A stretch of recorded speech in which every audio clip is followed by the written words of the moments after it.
Good evening and welcome once again to the Whiskey Cowboy Live. Today's date is April 10th, 2024. It is a Wednesday. I hope everyone's week has started out fantastic. We're gonna wait for some folks to get on in. Hey, there's Laurel. First to hit the show. Welcome to the show there, Laurel. Laurel says, hi there, ho there, hey there, ho there. Come a little tighter tonight. Come a little closer.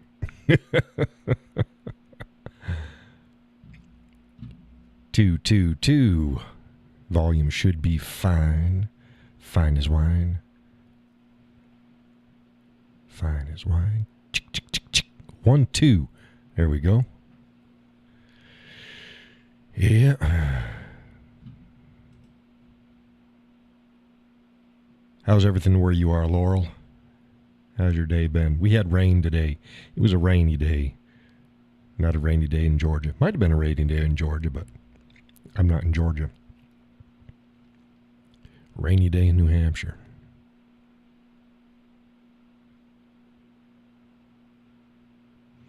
I was looking over some of my old clips. My beard was a good almost 2 inches shorter, cut closer. I call this the whiskey grandpa Claus beard. Yeah, I don't think it looks too bad.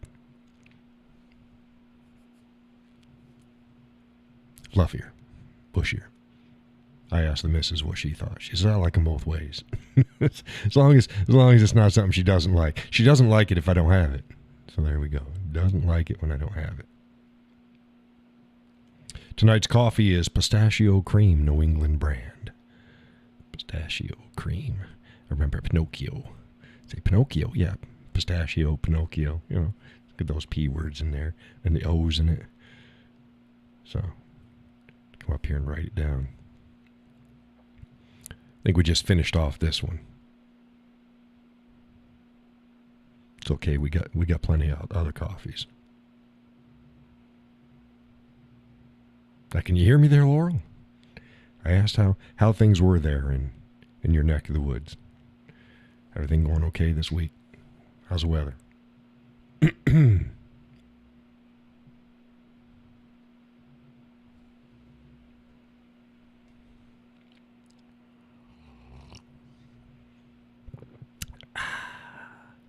Delicioso.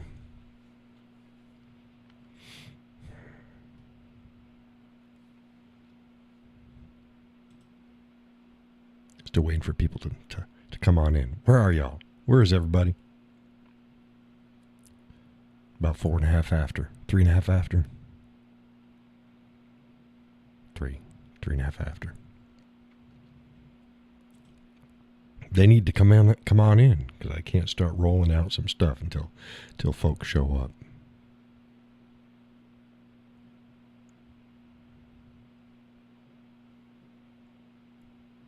Supposed to be in the high 70s on Monday. I think it is.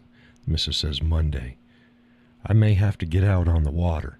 I'm either going to get out on the water later this week, I don't know, or into next week. Maybe Monday or Tuesday. We'll have to figure that out. Was online and somebody popped up in my YouTube feed. Ah, the bastard. Good in the woods. Don't know where he was from. I knew he was some of the place he was like, yeah, he canoes a lot and he's got some outdoor stuff. He's a young feller. And I know he hit Maine and he hit Vermont. He likes to do some canoe camping and stuff. I don't do that. I just go day trips and that's fine. But he bought himself a new canoe. He's got some canoes.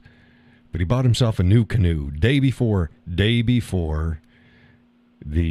eclipse. He went to the same place that I got my canoe. Yeah, Concord River Canoe Company. It's like, oh, yeah, that's just outside of Concord. They've been there a long time.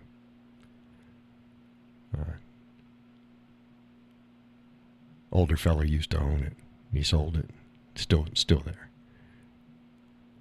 And he got himself a North Star Phoenix and IXP, which is exactly what I wanted, but they didn't have any IXP, so I got Blacklight. So his looks a lot like mine. You've seen my canoe.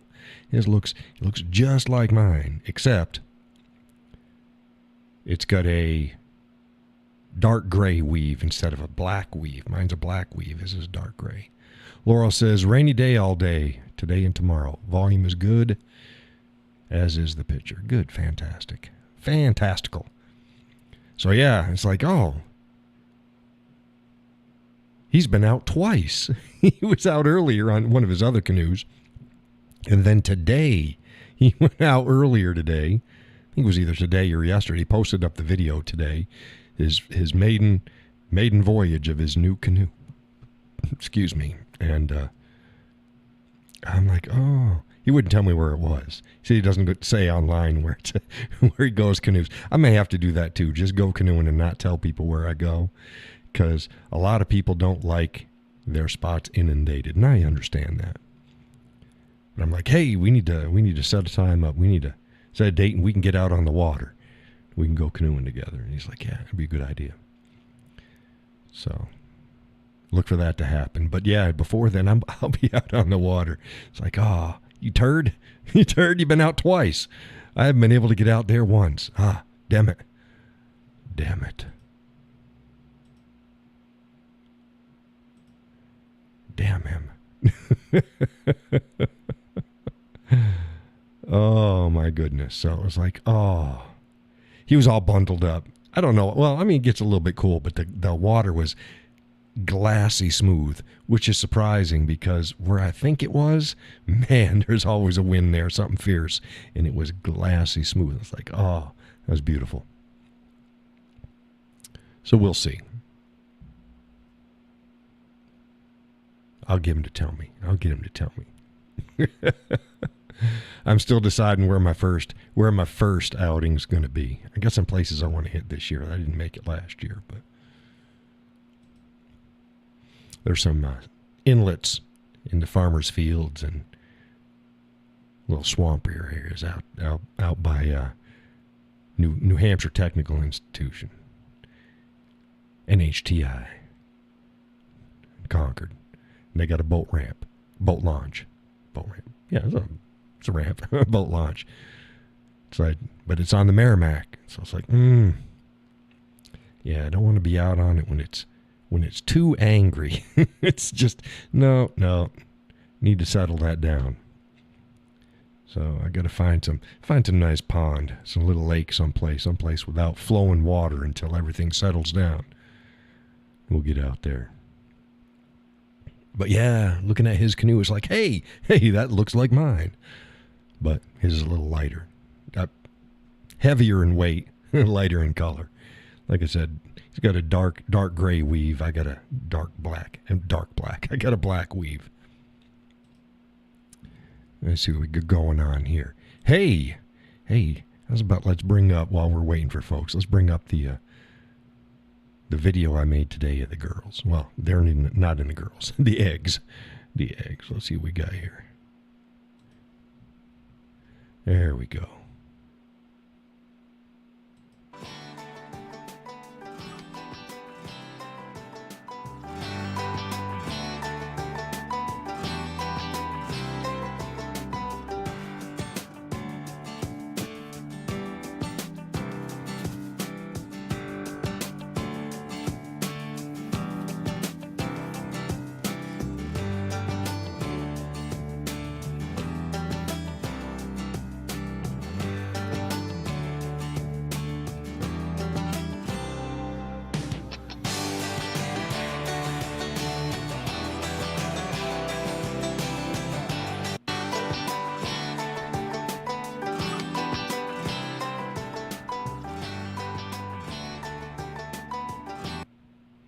Yeah, we got 5 eggs total today.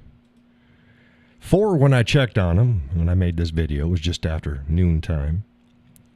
And then 2 more later in the afternoon. So we got 6 eggs. 6 eggs total today. We usually get 4 to 6 every day. We figured that out. That's about 35 eggs easy a week. Yeah. I was like, man, I told people I give 1 to 2 dozen out a week, which is what I do, unless somebody doesn't need them. Like right now, we've got 3 18 packs, chuck full, starting on a third, and 3/4 of an 18 pack that we're working on. so that's 3 full, 3/4 full, and starting on a new one because we rotate them in. So this week we got to give 1 or 2 dozen out. Yeah, 1 or 2 dozen eggs to friends and family, and we deliver them right to your doorstep. Yeah, when John pulls in, he got the eggs. Got the eggs. Laurel says comments are going out very slow. I have replied as soon as you finished your question. Oh, that's odd. Let's try this. I'm going to go test and I'm going to throw it. 1, 2, 3, test. And then it went out. How was it for you? Did you see it come up when it was or not? Let me try that again. I'm going to write a test 2. Now watch this. Now tell me if it comes, any kind of lag. 3, 2, 1, test. There we go. Came up instantly on my end. How'd it come up for you?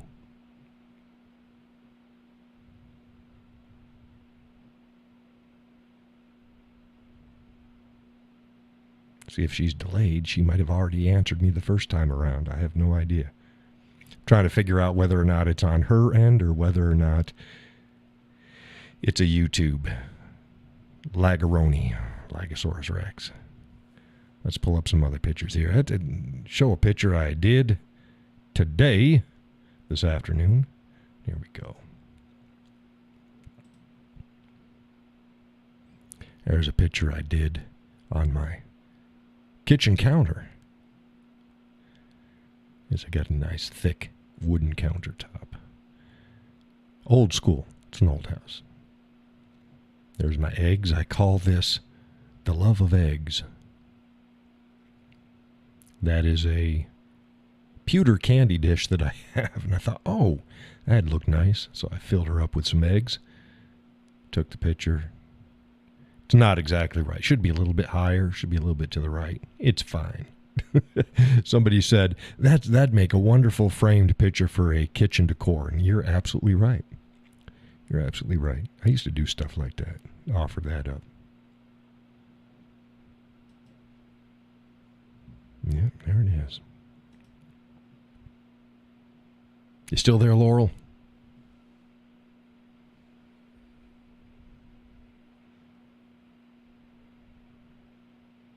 There seems to be about a. Let's see what I'm getting here.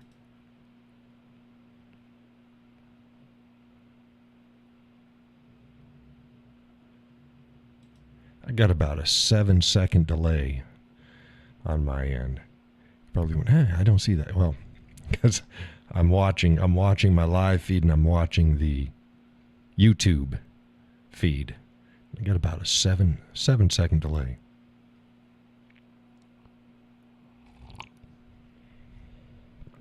Gus that says there is a lag.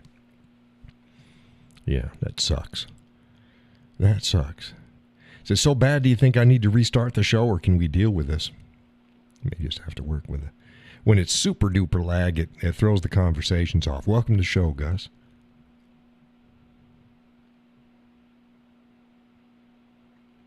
It's been pretty good lately. I don't know what the problem is now.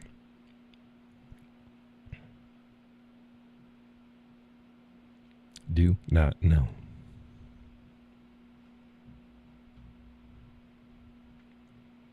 Guess some people are up in arms. It asked Donald Trump his thoughts on abortion. Well, I know his thoughts on abortion, and he ain't too damn conservative. Gus says it's about the same as usual. Okay, that's fine. It might just be lagging further on Laurel's end. Hey, Laurel, you might want to shut down, just leave and then come back and see whether or not you still have that lag as long as it is. But, yeah, Donald Trump isn't too conservative on a lot of issues, and abortion is one of those things he ain't too conservative about. But the good thing is the president doesn't decide that shit. So he said, I think that the issue should be left up to the states.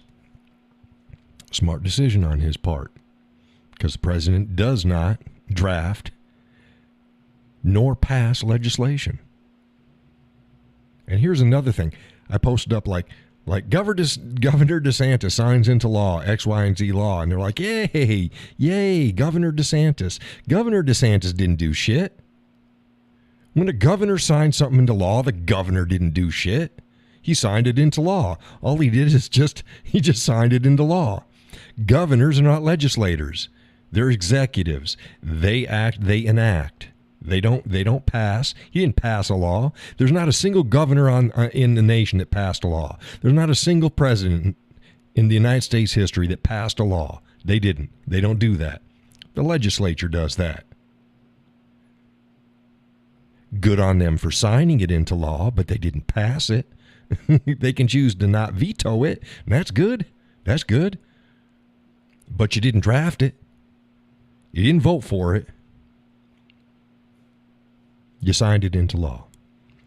It's not the president or the governor's job to do that. It's not what they do. Everybody seems to think that the governors and the presidents have this power that they simply do not have. And they give them credit for things that simply is not their doing. But likewise, they always blame them for shit that ain't their doing too. But it's like, I wish people would just realize how things work.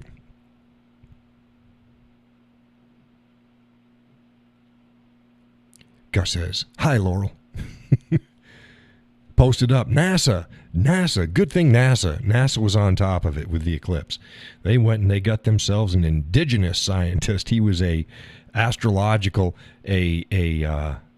Navajo astronomical scientist. So they had him out there to explain things to people about the eclipse because, those natives, the indigenous scientists, they've known about this shit all along. Yeah, you know what he said? He said that it was because of the passed down tradition from the elders from time immemorial. The first thing out of his mouth was, don't look at the sun because it's going to hurt your eyes. Yeah, literally. That's what he said. No shit, Dick Tracy. That takes a scientist to figure that crap out. Don't look at the sun because it's going to hurt your eyes. So what they would do is when there was an eclipse happening so that the kids and everybody wouldn't just hurt their eyes by staring, they told them to get inside. Well, it seems like what they did this time too.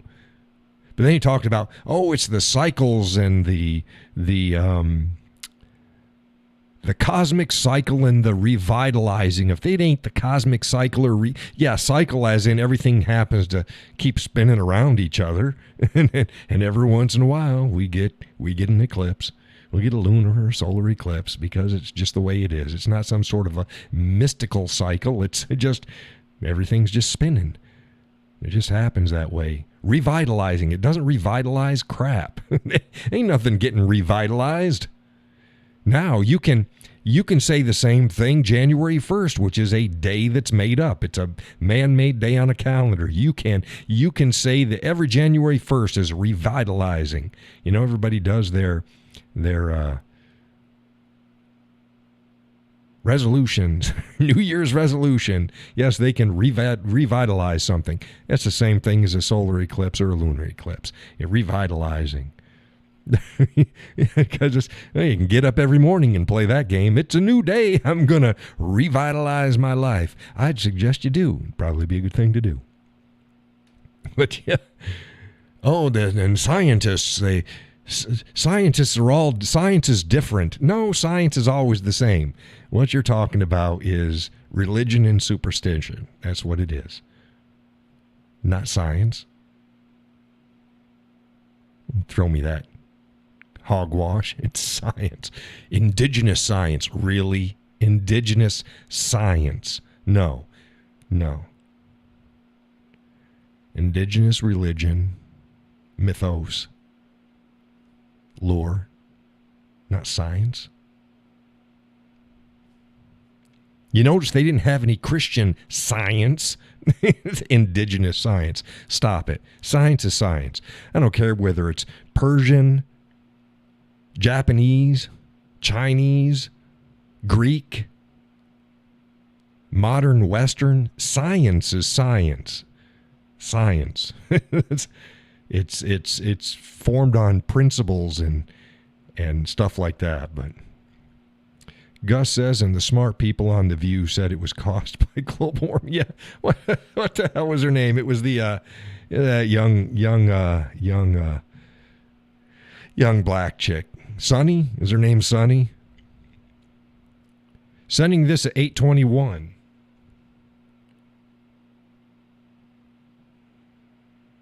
It's 8:21.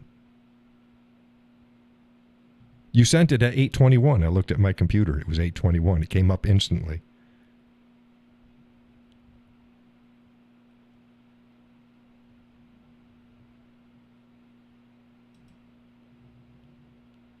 You rebooted. Okay, good. Okay, so the huge lag was on. You're almost exactly on time now. Yeah. I'm going to go again too. Test again. T-E-S-T. Test 3. T-E-S-T 3. Okay, 3, 2, 1, go. And it went up there. Did you see any lag on that? Is there a lag on that test? On your sending this at 8:21, as soon as I looked down at the computer, it said 8:21. So, Laurel said you got it immediately. Fantastic. So you're fine. You're fine. It's good. Solve that problem. Glad to have you back on track now there, Laurel. So I guess you missed all my ranting there. Gus says about 4 or 5 seconds. Yeah, so Gus is getting about the average lag. Laurel's right on the money. From the time I send it, it goes out to YouTube and then comes back to me so I can see the YouTube on my second screen. I'm about 6 or 7 seconds. Gus says it's normal. Yeah, that's good. Good. We are right as rain. So yeah, indigenous science. Shut up. Shut up. I'm talking about indigenous science when those people were living in the Stone Age until the Spaniards came in. And then they were still living in the Stone Age, but with metal tools. They skipped the Bronze Age. They skipped all of that. The Native Americans got to skip the Bronze Age and steel, the whole 9 yards. They got to skip it. They went directly from stone. They were using stone and obsidian and shells and crap like that for their tools. The only metal work they had was jewelry, and that was soft metal, gold and silver, and I mean, you had to polish stones and rocks. But I mean, that's I'm not shitting on them. It's just the way they were. Here comes Gus. He's coming on in. There's Mr. Augustus. Test. Say something. Yeah, I'm here. Oh, there you go. Yeah. I'm not in it. I'm not in the mood for typing tonight. Oh, that's okay. That's okay. That's He's in the mood for melody. He's in the mood to get naughty? Is that what you said? I said for a melody. For a melody? No, I think you said he's in the mood to get naughty. Gus. No, that was... Gus.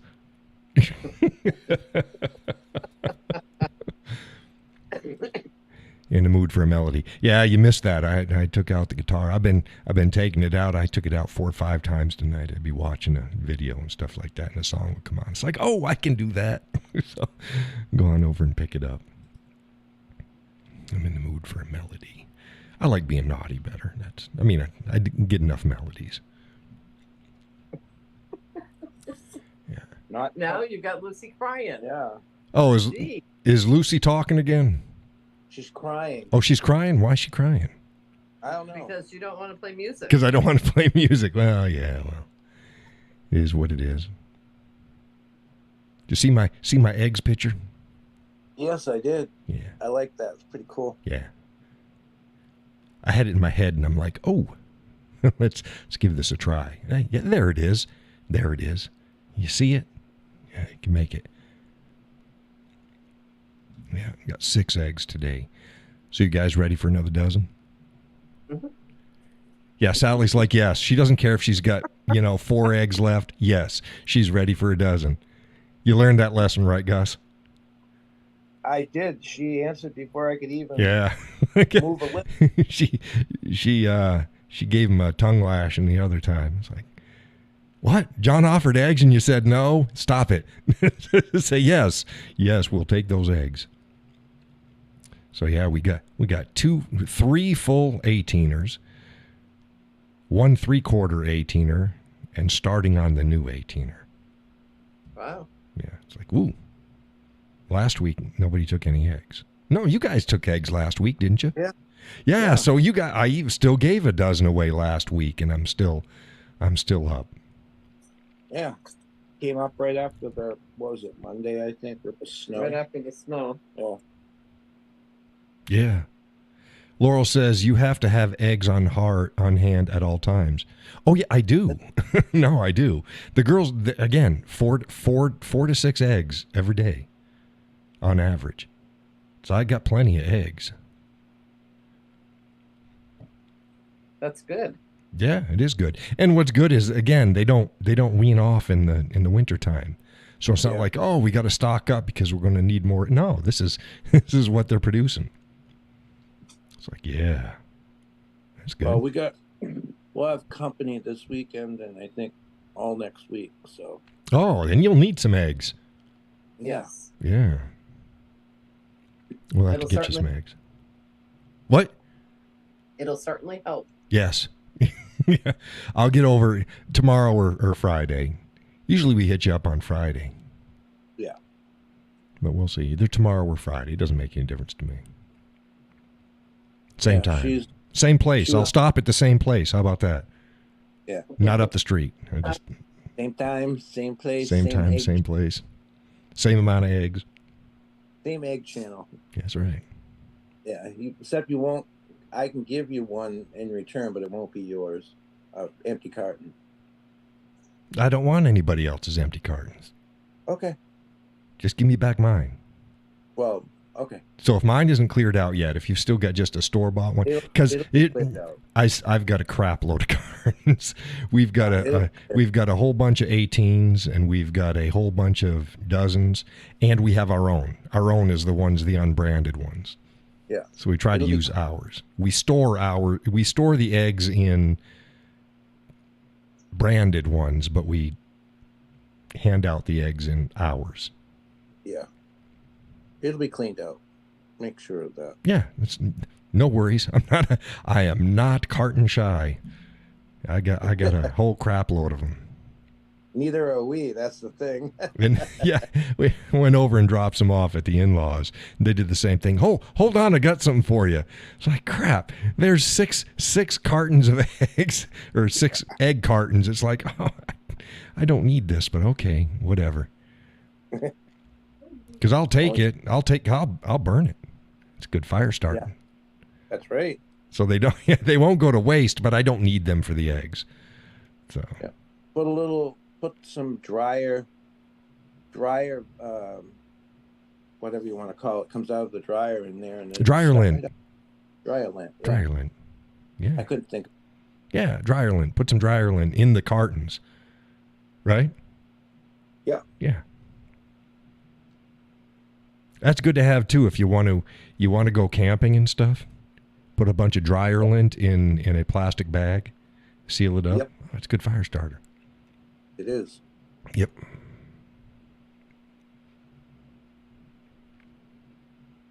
Hope my face isn't too big for folks out there tonight.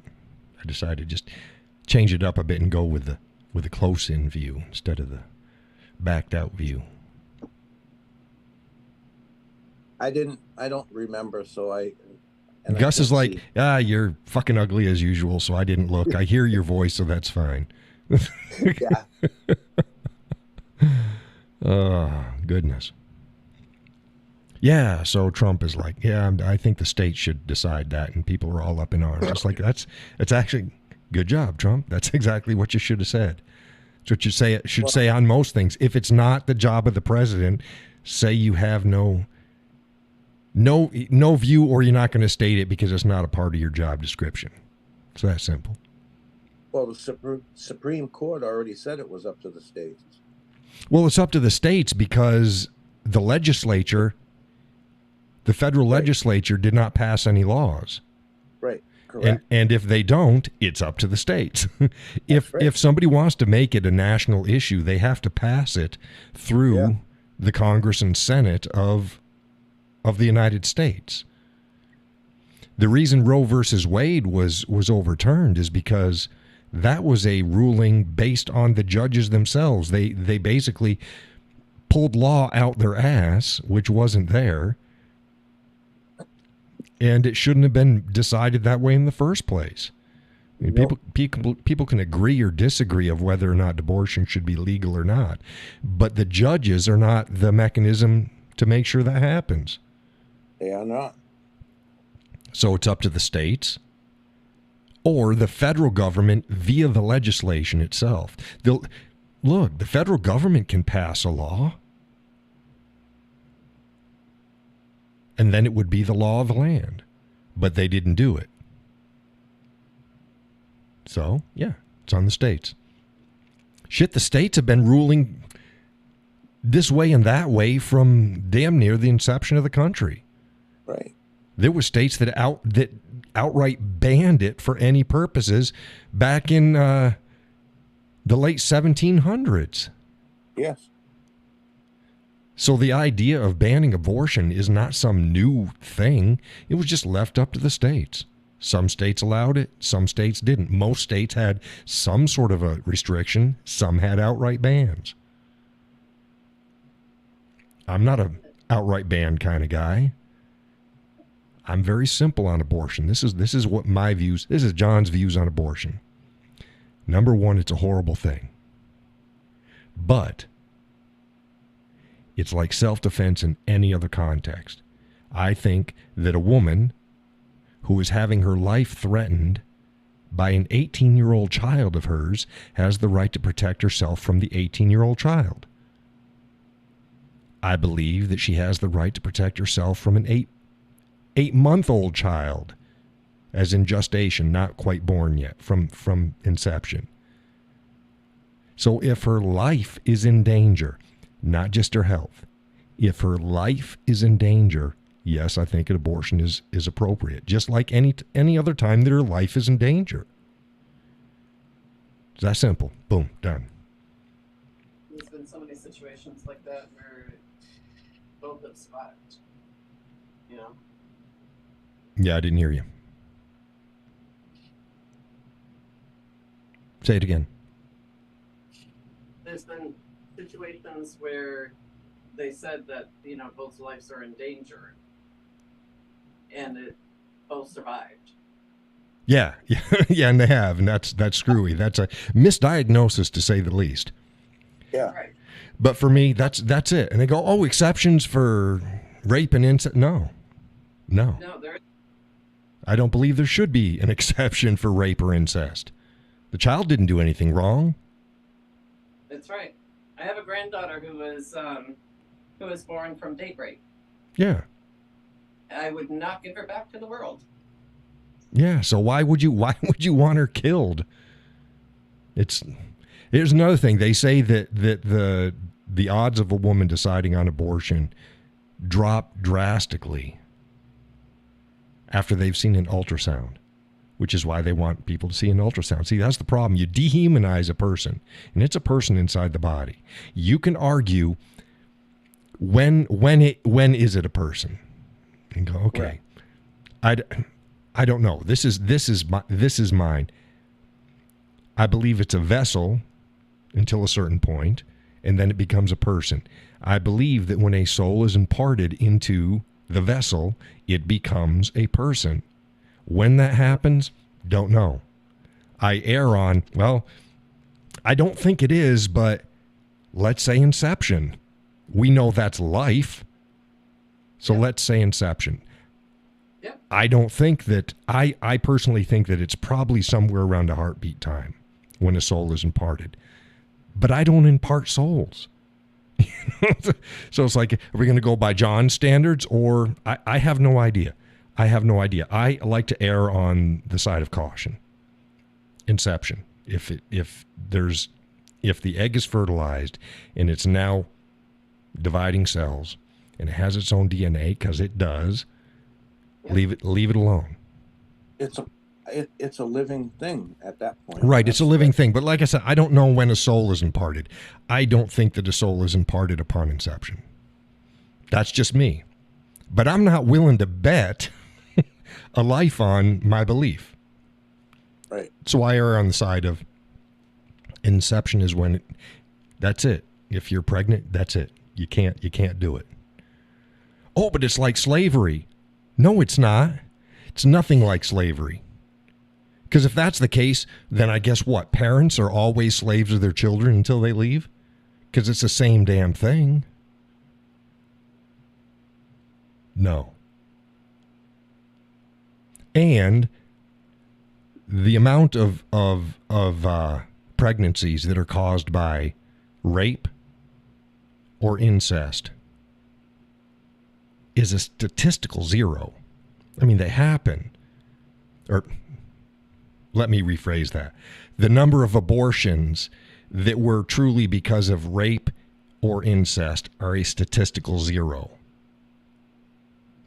Was that right? It's late. Let me try to think about this. It's a, yeah. Yes. The reasons given for, there we go. The reasons given for an abortion for rape and incest is an anomaly. They're almost all because of convenience for the mother. It's not a method of birth control. Oh, it's yeah, it is. Now follow me here. Abortion is, in fact, birth control. It is. It's not contraception. It should not be used as a means of contraception, is what you're saying, yes? Yes. Yeah. Because there's a difference. Because contraception is birth control. Not having sex is birth control. That's abstinence, but yeah. Right.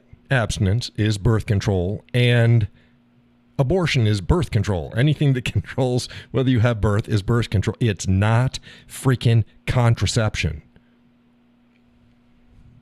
And it shouldn't be used as contraception. It's evil. It's dehumanizing the human. Every atrocity known to mankind begins with dehumanizing people. So you tell people, oh, it's just it's not a baby, it's a fetus. Okay, Einstein. Yeah, we'll go with that. Freaking look up what fetus means from the Latin. It means an unborn child. It's a baby. Fuckers. It's like they don't even know their own argument terms. It's not a baby, it's a fetus. Okay, Einstein. Sperm meets egg. Sperm and egg make an embryo. Mm-hmm. And then when the embryo starts developing and it gets like little arms and legs, and it becomes a fetus. Right. So if they want to say that an embryo isn't a baby, you go, okay. Yes. Okay. But a fetus most certainly is, by even the term itself. It means an unborn child. Unborn mammal child. From the Latin. So yeah. I mean, but they never argue embryo. Well, sometimes they do, but most of the time they don't. That's what I'm saying. Embryo, I'm kind of, for me personally, I don't know when the soul is imparted. I don't think it imparts when they're an embryo. I believe it's imparted when it's a fetus. Why would God allow it to become if he wasn't going to impart soul into it? What was that? Why would God allow it to happen if there was no soul attached to it? Okay, see, I'll answer it the way that I think it is. The same reason why there's miscarriages. But that doesn't mean that it didn't have a soul. No, it doesn't mean that it didn't have a soul. But my view is, it was just a vessel, and it was a faulty vessel, and a soul was not yet imparted to it. And that usually happens within the first trimester or something like that. That's when most abortion or most miscarriages happen, 2-3 weeks in. I believe it's because the vessel itself would not develop and to be able to carry a soul. But again, that's just what I think. I am perfectly fine with people thinking that a soul is imparted upon inception. I don't have a problem with that. Because I can't argue it either way. I can just say what I think. Because, and the reason I think it is, I think it'd be a waste of souls to put it in before it had a good chance of the vessel, the human body, if that wasn't going to be able to carry the soul. So that's just my own thoughts. I have no problem with somebody thinking that a soul is imparted upon inception. Don't have a problem with that. These are things like people arguing about salvation and how people are going to get saved and all this other stuff and blah, blah, blah, blah, blah. It's like, look, I can tell you what's needed to be saved, but I don't save anybody. I don't save anybody. That's between you and God. So I can just tell you what I think, and then hope you do the right thing. Because if you're not saved and you go to hell, I hope I'm not there with you. I hope I'm not there with you, but I did not cause you to get there. I can't save you. So that's my thoughts on when the soul is imparted into the vessel which we are. So I always err. Like I say, I err on the side of inception. I don't think that that's when it is. If it is, fine. It's a moot point because anyway, if you err on the side of inception and it's not, no problem. That's the same way as when I tell people whether you believe in God or not. Hey, look, I look at it this way. If you're an atheist and you don't believe in God, wish you did, wish you were saved. But again, I don't save you. But let's say for the sake of argument that there isn't a God. What risk did I have? How did that change me thinking there's a God and living my life accordingly? How was there any negative benefit there? Negative benefit. That's a oxymoron. It's not an oxymoron. Yeah, a negative benefit. But on the other hand, if there is a God and you don't think there is a God,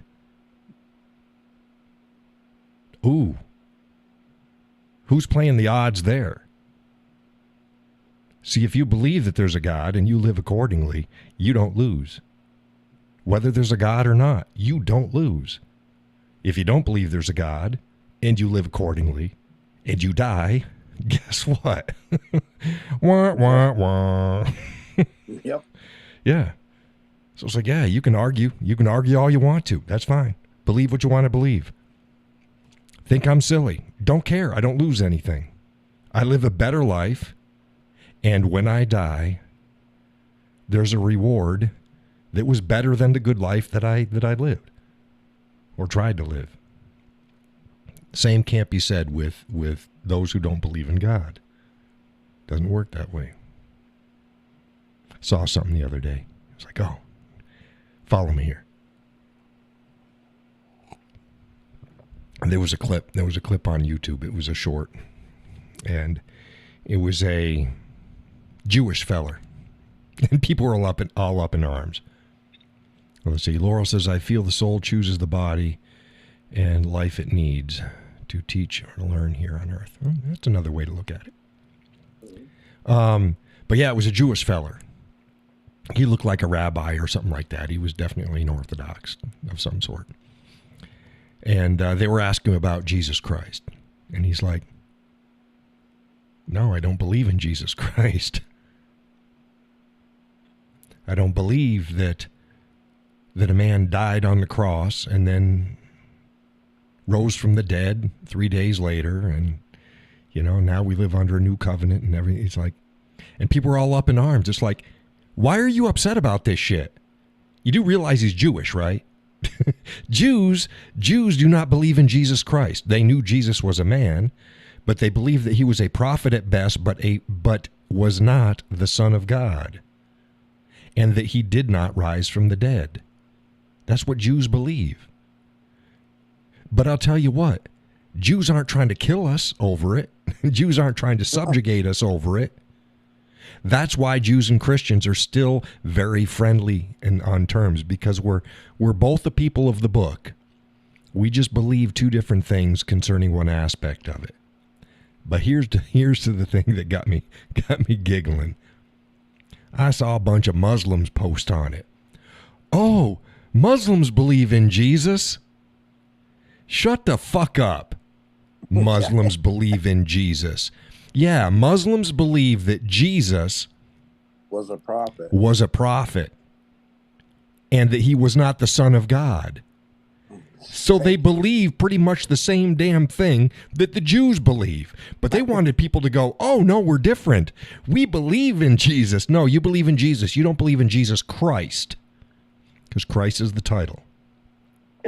You do not believe that Jesus was the Messiah. See, the Jews still think the Messiah is yet to come. And the Muslims think that Jesus was simply a prophet that was lying out his ass. That's what the Muslims think. And the Muslims, their goal is quite simple: to convert, to subjugate, or to kill you. The Jews ain't doing that.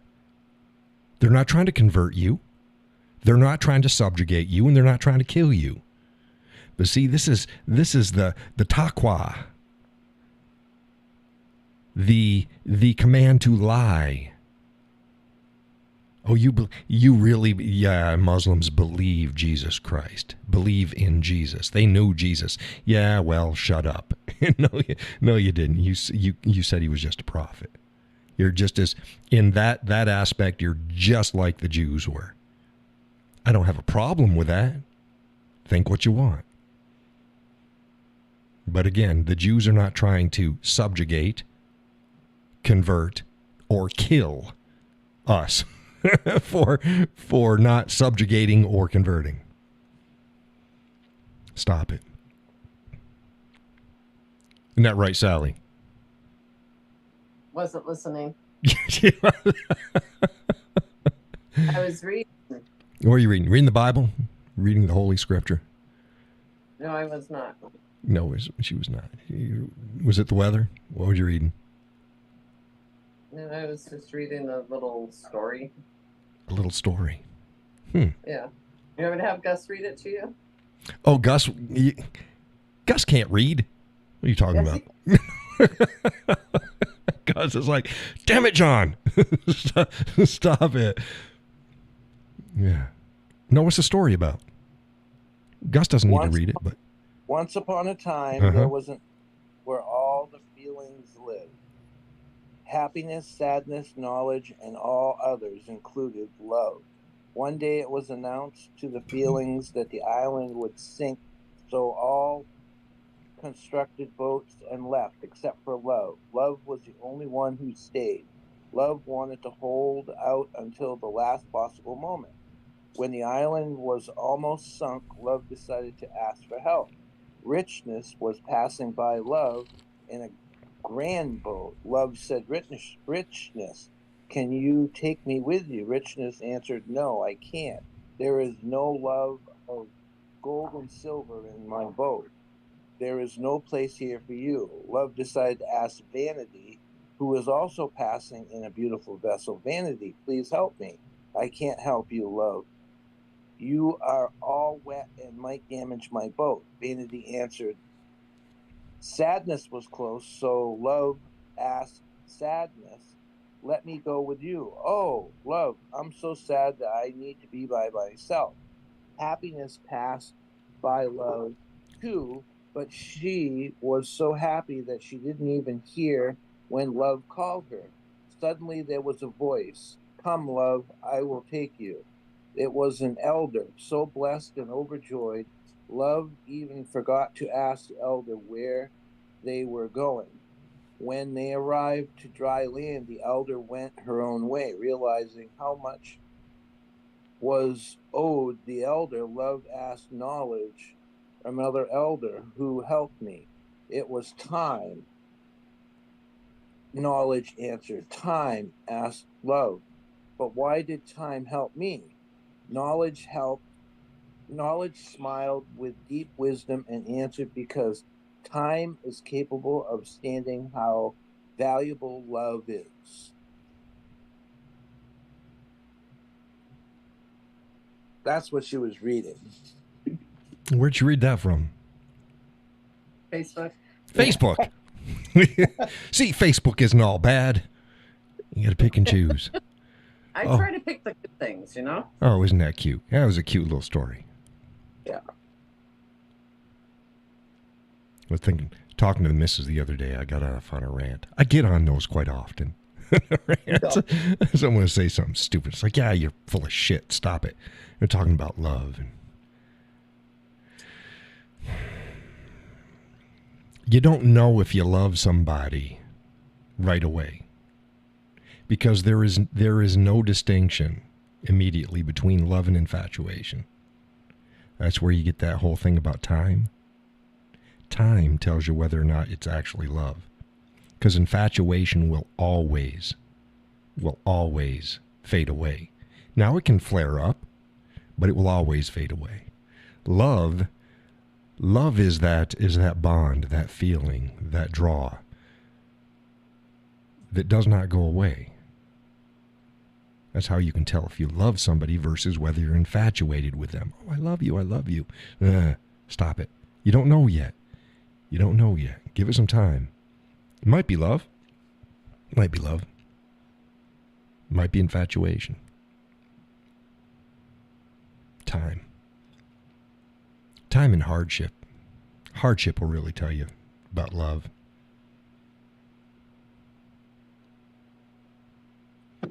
All I know one thing about time is you can never get it back. You can't get it back. Well, unless you travel back in time. I am timeless. I'm timeless. I didn't put on my watch today. John's timeless. Yeah. Lucy started yelling at you over that one. Oh, she didn't like that? No. Yeah, She well. knows you're lying. Well. She has her claws up by her head in an L-shaped lie. Well, yeah. No. Fine. As long as she doesn't start dropping the F-bomb, I'm okay. Yeah, that's fine. That's fine. Lucy, behave. Behave. Oh, there she goes. Yeah, I can't hear her. And that's fine by me. If we were on the phone, I could probably hear her. It's like, holy cow. Damn it, Gus, you wound her up again. Got to be involved. Yeah, love. Everybody dating for the wrong damn things. They're dating for pleasure. Momentary pleasure. They're not dating to find somebody that's going to be a partner for them for the rest of their life and that can actually benefit them. As we live in a world that's too damn easy. Too damn easy. Relationships were not disposable back when we had to fight the bear at the door. You know, and you spend all summer chopping and splitting and lugging wood so you can keep warm during the winter time. You didn't have time for these luxuries and first world problems and flitting from person to person and trying to figure shit out. No, it's like, hey, do I like you? Yeah, okay. Can I deal with you physically? Are you okay? Yeah. Can you work together with me? Can you support me and I can support you and work together as a team? Yeah. We both got some skills that can work with it. Sure. Let's get married. Let's have lots of youngins. Nowadays, it's like, no, you just, whatever. Ooh, you tickle my fancy. I say the tickling the fancy, that's an added bonus. That shouldn't be the damn criteria. No, that's an added bonus right there. Laurel says we used to fix broken stuff. Now people just throw it away. Yeah, we live in a disposable society. Disposable society and a microwave society. Want it now. Put it in. Beep, beep, beep, beep, beep. 1 minute later, it's hot, it's done. Yee! No. No. You can't make a good meal. You can warm up leftovers like that. You can't make a good meal like that. Take some time and some effort and do shit. And yeah, when shit's broken, fix it. Gus doesn't throw anything away. He just he puts it up in the shed. There you go. In the barn. Because I never know when I'm going to need That's it. right. You never know. You know, because I'm similar, but not quite as bad. I'm similar, but, you know, it pisses me off. You hold on to something for like 10, 15 years, and you say, fuck it, I haven't used it, it's fine. And then you throw it away. 2 weeks later, you're bound. Where the hell is it? You threw it away 2 weeks earlier. Didn't use it for 10 years. Like, oh, damn it. I know. I kick myself. I do it all the time. I'll throw something away because it'll be hanging around, and I'll go, oh, I don't need this. I'll get rid of it. And then I need it. Yeah. Hey, I got a project. You know what would be good? You know, yeah, that thing. Yeah. And I put it down. Oh shit! It's gone. Damn it! I threw it away. Yeah. Yeah. Then I got to buy it again. Yeah, and then forget to use it for 10 years. Right. Oh goodness. Yeah. Yeah, like she just said, you know I have it here. I go looking for it. I can't find it. And I say, screw it. I'm going to buy it. Going to buy it, yeah. Yeah, and then 5 years later, you find out you have 6 of them. Yeah. Yeah. I'm neither rich enough nor have enough space for that. I'd like that. I'd like that. That'd be cool. But, yeah.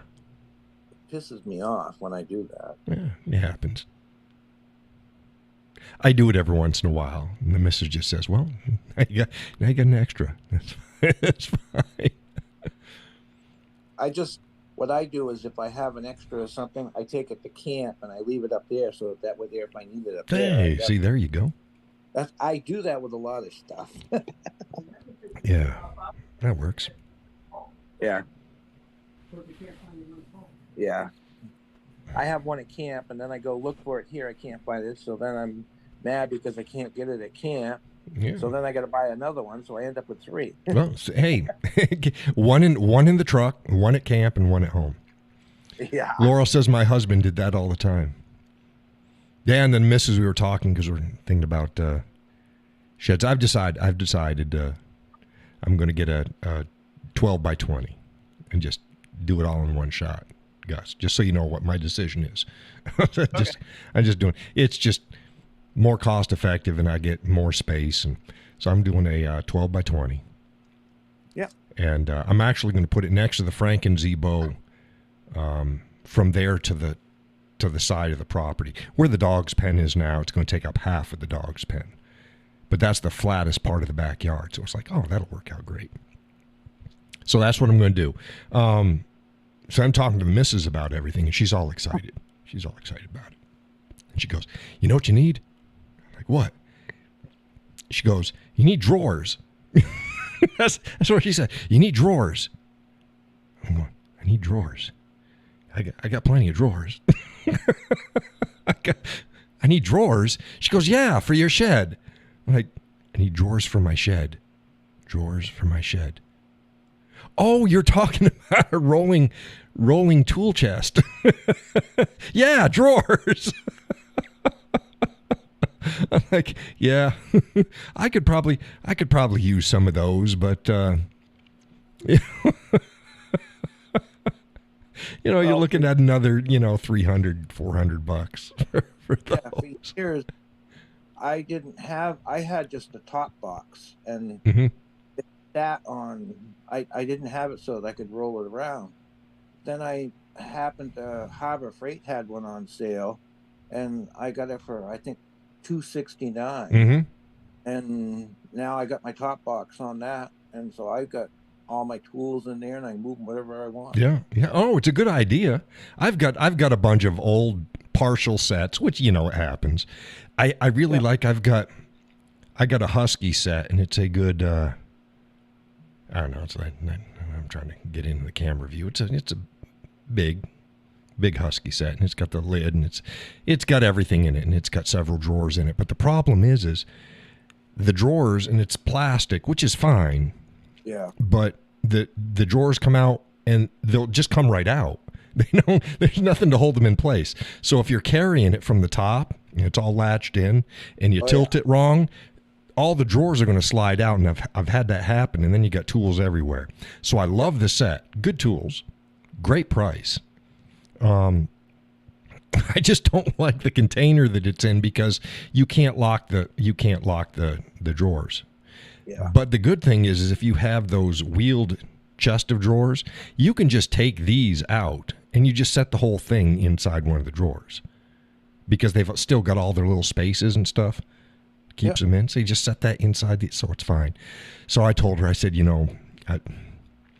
I'll add that to my list. Thank you very much. But look, we've got other things that we have to. I'm redoing the canoe. It's going to cost about $150 by the time I'm through, which is a steal, but $150. I got the new. We're going to get one of those.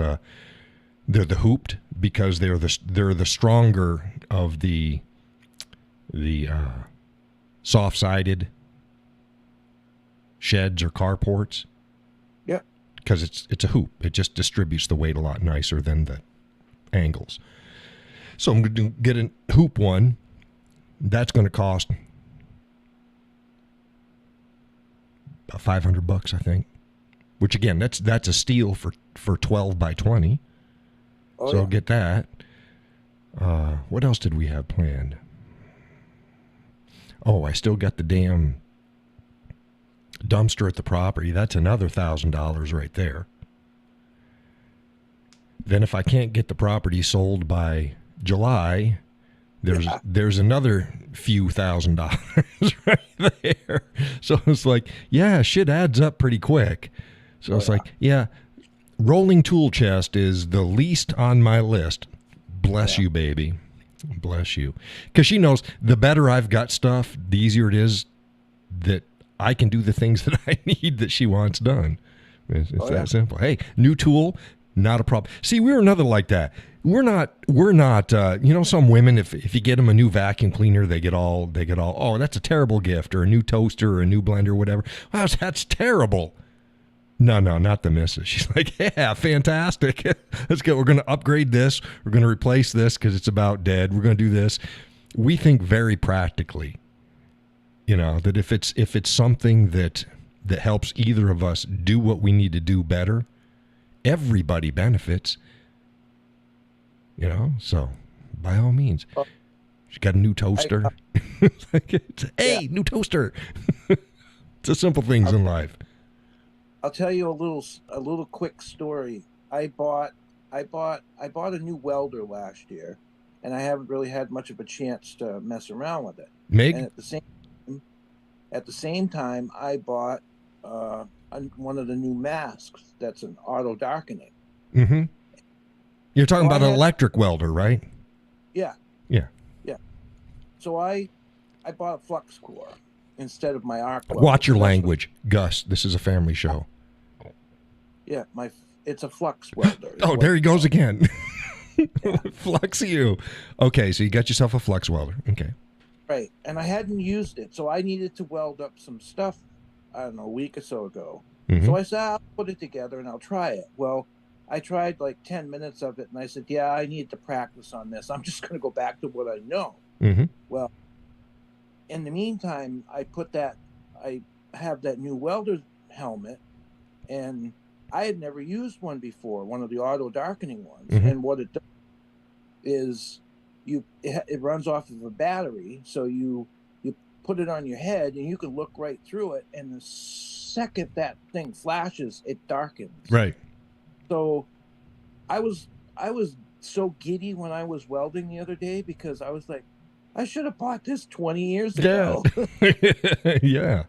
Holy yeah, it's the same crap. technology they do for the sunroofs and fancy cars and stuff. They do the same thing. You flip a switch and it gets dark and it lightens up. It's and yeah. unbelievable. I was like, I should have bought this. If you got a welder and you got the new fancy visor, you can start making cool shit. And yeah. Laurel says it's not a terrible. I loved my. Let's see here. I loved my small appliances. She also says, also my new handgun. I'm not a jewelry person. And she says that's cool, Gus. Good to know. There we go. Yeah. Oh. Yeah. Yeah. I got my. I got the missus a MP Shield 9 1 year for Valentine's Day. She's all happy. I went and I all of the grooves in it, all the engraving, the name and everything, I went and I purpled it. You know, you fill it in and you made it all purple. So all the text was purple. She's like, oh, that's so cute. It's like, yeah, there you go. Yeah.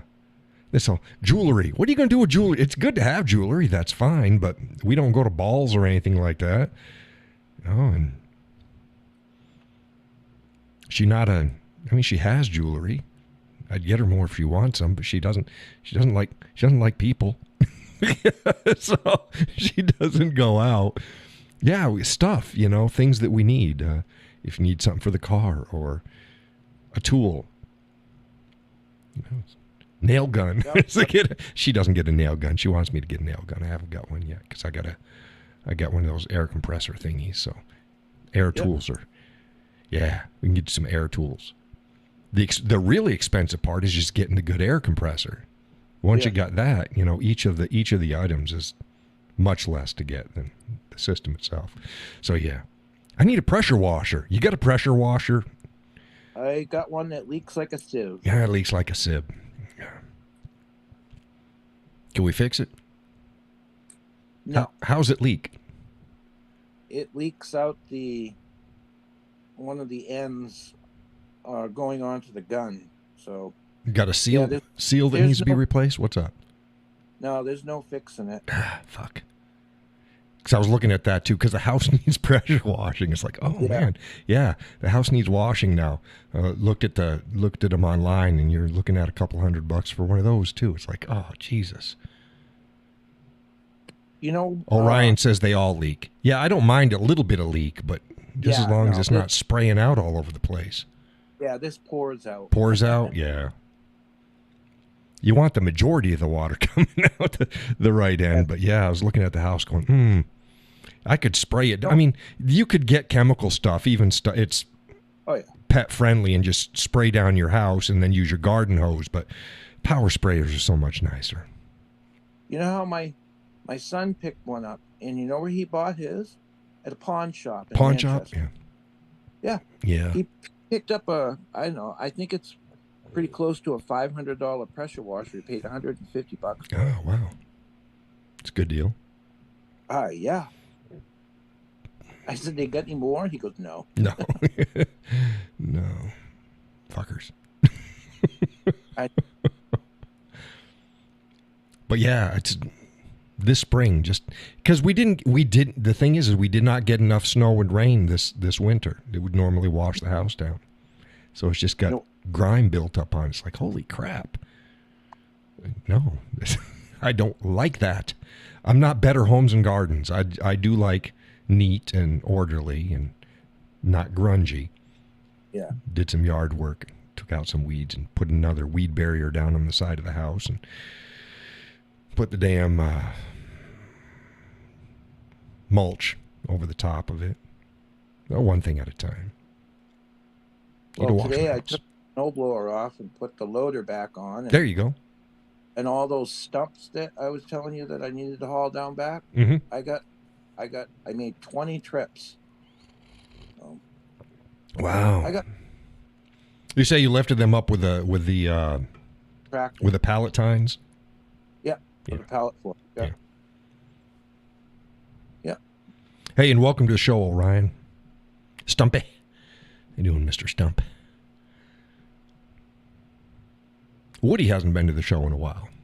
No, he hasn't. No, I still yak back and forth with him, just little brief things back and forth on Instagram. Well, I know every now and then he'll post something up because I did like his business. Yeah, that's a wooden axe company. Yep. Yeah, but he doesn't do much on there though. No, it's kind of slow. And his wife was going off. She would learn to be a border patrol agent and stuff like that. They got a lot of stuff going on. Slow going. Understandable. Yeah. Laurel says, I live close enough to the distilleries that we get the something. Did she say whiskey fungus? What the hell is she saying here? Yeah, we get the whiskey fungus. Live close enough to the distilleries that we get the whiskey fungus. What the hell is it? From the fungus from them distilling whiskey, the stuff that goes off in the air and shit. Okay, I get it. Yeah. Yeah, so then she puts it on for mulch and stuff like that. It works great. Oh, the whiskey fungus? Yeah. Puts it on mulch. You don't scrape it off the side of your house and put it on your toast? Oh, maybe she gets it. Oh, I get it. Yeah, maybe whiskey fungus. She's talking about a residue that falls on stuff. Yeah, I was thinking of the crap that they dispose of. Sorry. Oh yeah, not that. Yeah, not the leftover mash and crap. Mm. No, she's talking about the stuff in the air. Yeah, I get that. Well, and when I was down in Oklahoma, it was dust on everything. Oh my goodness. Well, I know here we have the trash to energy plant in Pennacook. Mm-hmm. And I don't know if you get it, but I know the particles from that get all over. Yeah, different wind direction. Our closest one is I don't think it's Hooksett. I think it's either Bow. Pennacook. You also have the Bow power plant. Right. Yeah. But this the trash, the energy. Oh, the energy. Right, yeah, and we don't get any of that. Yeah, we don't get any of that. None of that. Laurel says they use that for cattle feed. Yeah, it's a good filler. The old mash. It's not as good for the cattle as the grains before all the stuff's taken out, but it's a good filler. It's better than just throwing it away. Right. Donna says, oh boy, trunk cows. No. It doesn't work like that, Donna. Yeah. Welcome to the show, Donna. It's like, the cows are kind of listing over. They're just kind of, Jack Daniels made a delivery. Oh. Cows are laying down again. Well, hell. Damn, that milk was good. That milk, yeah, good milk. Hey, this is like it's like a White Russian. Yeah. Throw a little chocolate syrup in and you got a mudslide. Yeah. Mudslide from the cow. Donna says I came in late. That's good. That's fine, Donna. I still got 45 minutes. Haven Hill is the closest to me, says Laurel. Yeah. One of these days I got to make a loop. After I retire, we're going to take a loop. We're going to take a few weeks and we're going to make a loop. I said loop. How many times can I say loop? I'm going to make a loop. We're going to go on the map of all the places that we want. Like the missus wants to see the St. Louis arches. And it's like, okay, we'll drive through. Ain't stopping. We can drive through. I've seen them. It's fine. It isn't much of anything to see, really. No, but it's just one of those. It's a bucket list. It's easy enough to just drive through. Just tank up before you hit St. Louis and drive through. And you're fine. There you go, honey. Look out the window. But yeah, there's some areas like I want to go to the Badlands, go to North Dakota. I want to see the Black Hills. No interest in seeing Mount Rushmore. I want to see the Black Hills.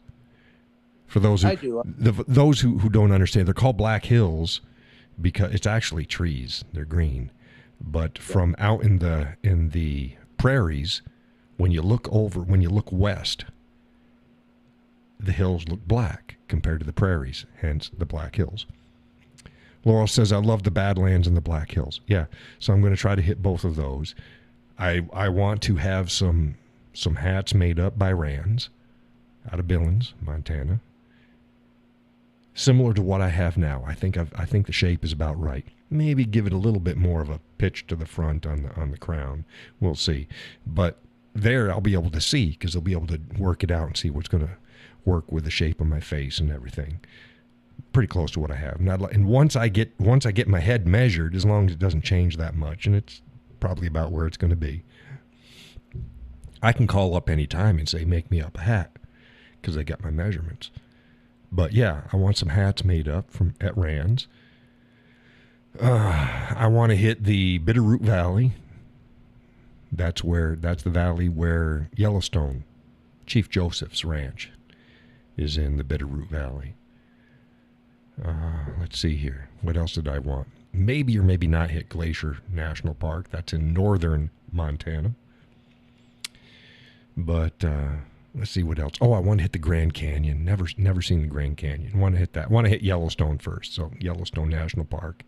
So those are all in that whole area. Badlands, most of the things in Montana, the Yellowstone. It's a circle. It's just a loop right there. So that's fine. That's probably 2 to 3 days easy just to see that. And then, going down and see the Grand Canyon. You'll like that. Maybe a couple other places, but that type of thing. Been to the West Coast, have no interest in hitting those places again. Plus, they're not gun friendly.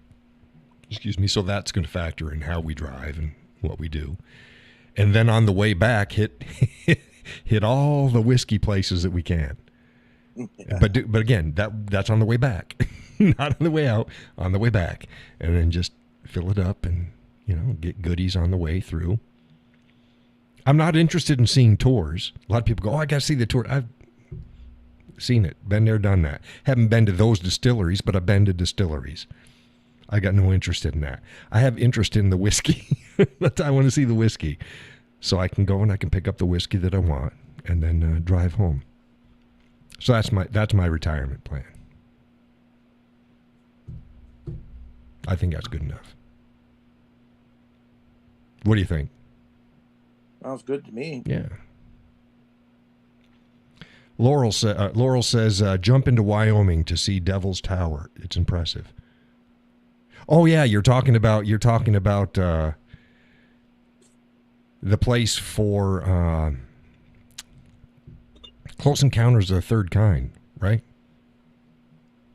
Where they filmed that?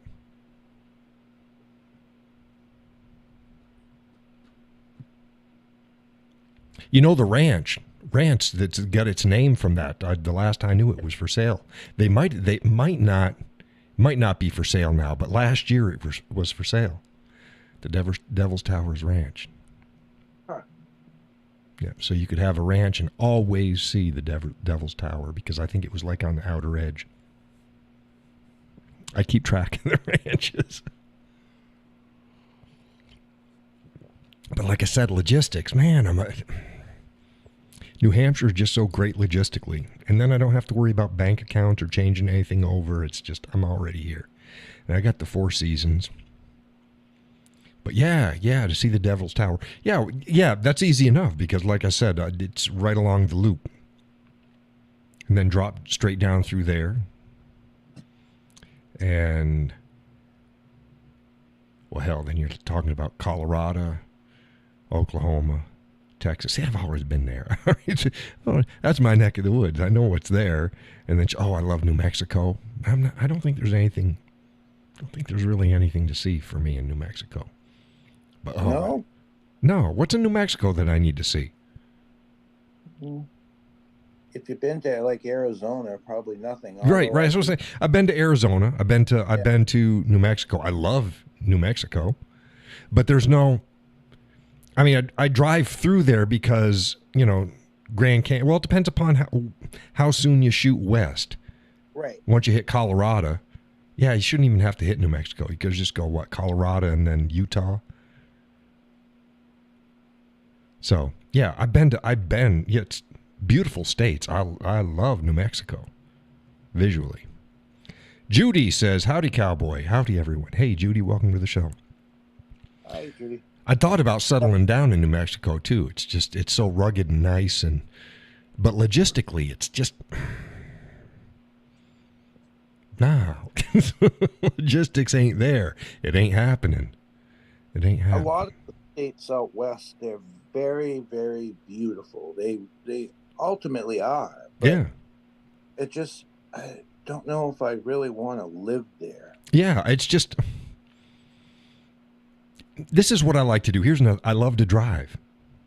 And when I say drive, I mean drive. I don't mean get on the road and drive straight for an hour. And that's where so many of the states are. It's just a straight line. Yeah. New Hampshire, you can drive. It's twisty roads and up and down and here and there. It's fun. That's what I like to do. And you can't do that in the other states. Those other great vista views, and it's beautiful, but you can't drive. The advantage that you have in New Hampshire is you have the ocean and you have the mountains. Yeah, and I've said that too. Within an hour's drive of anything, you get mountains, coastline, flatlands, rivers and lakes. You get everything within an hour's drive, depending upon where you're starting.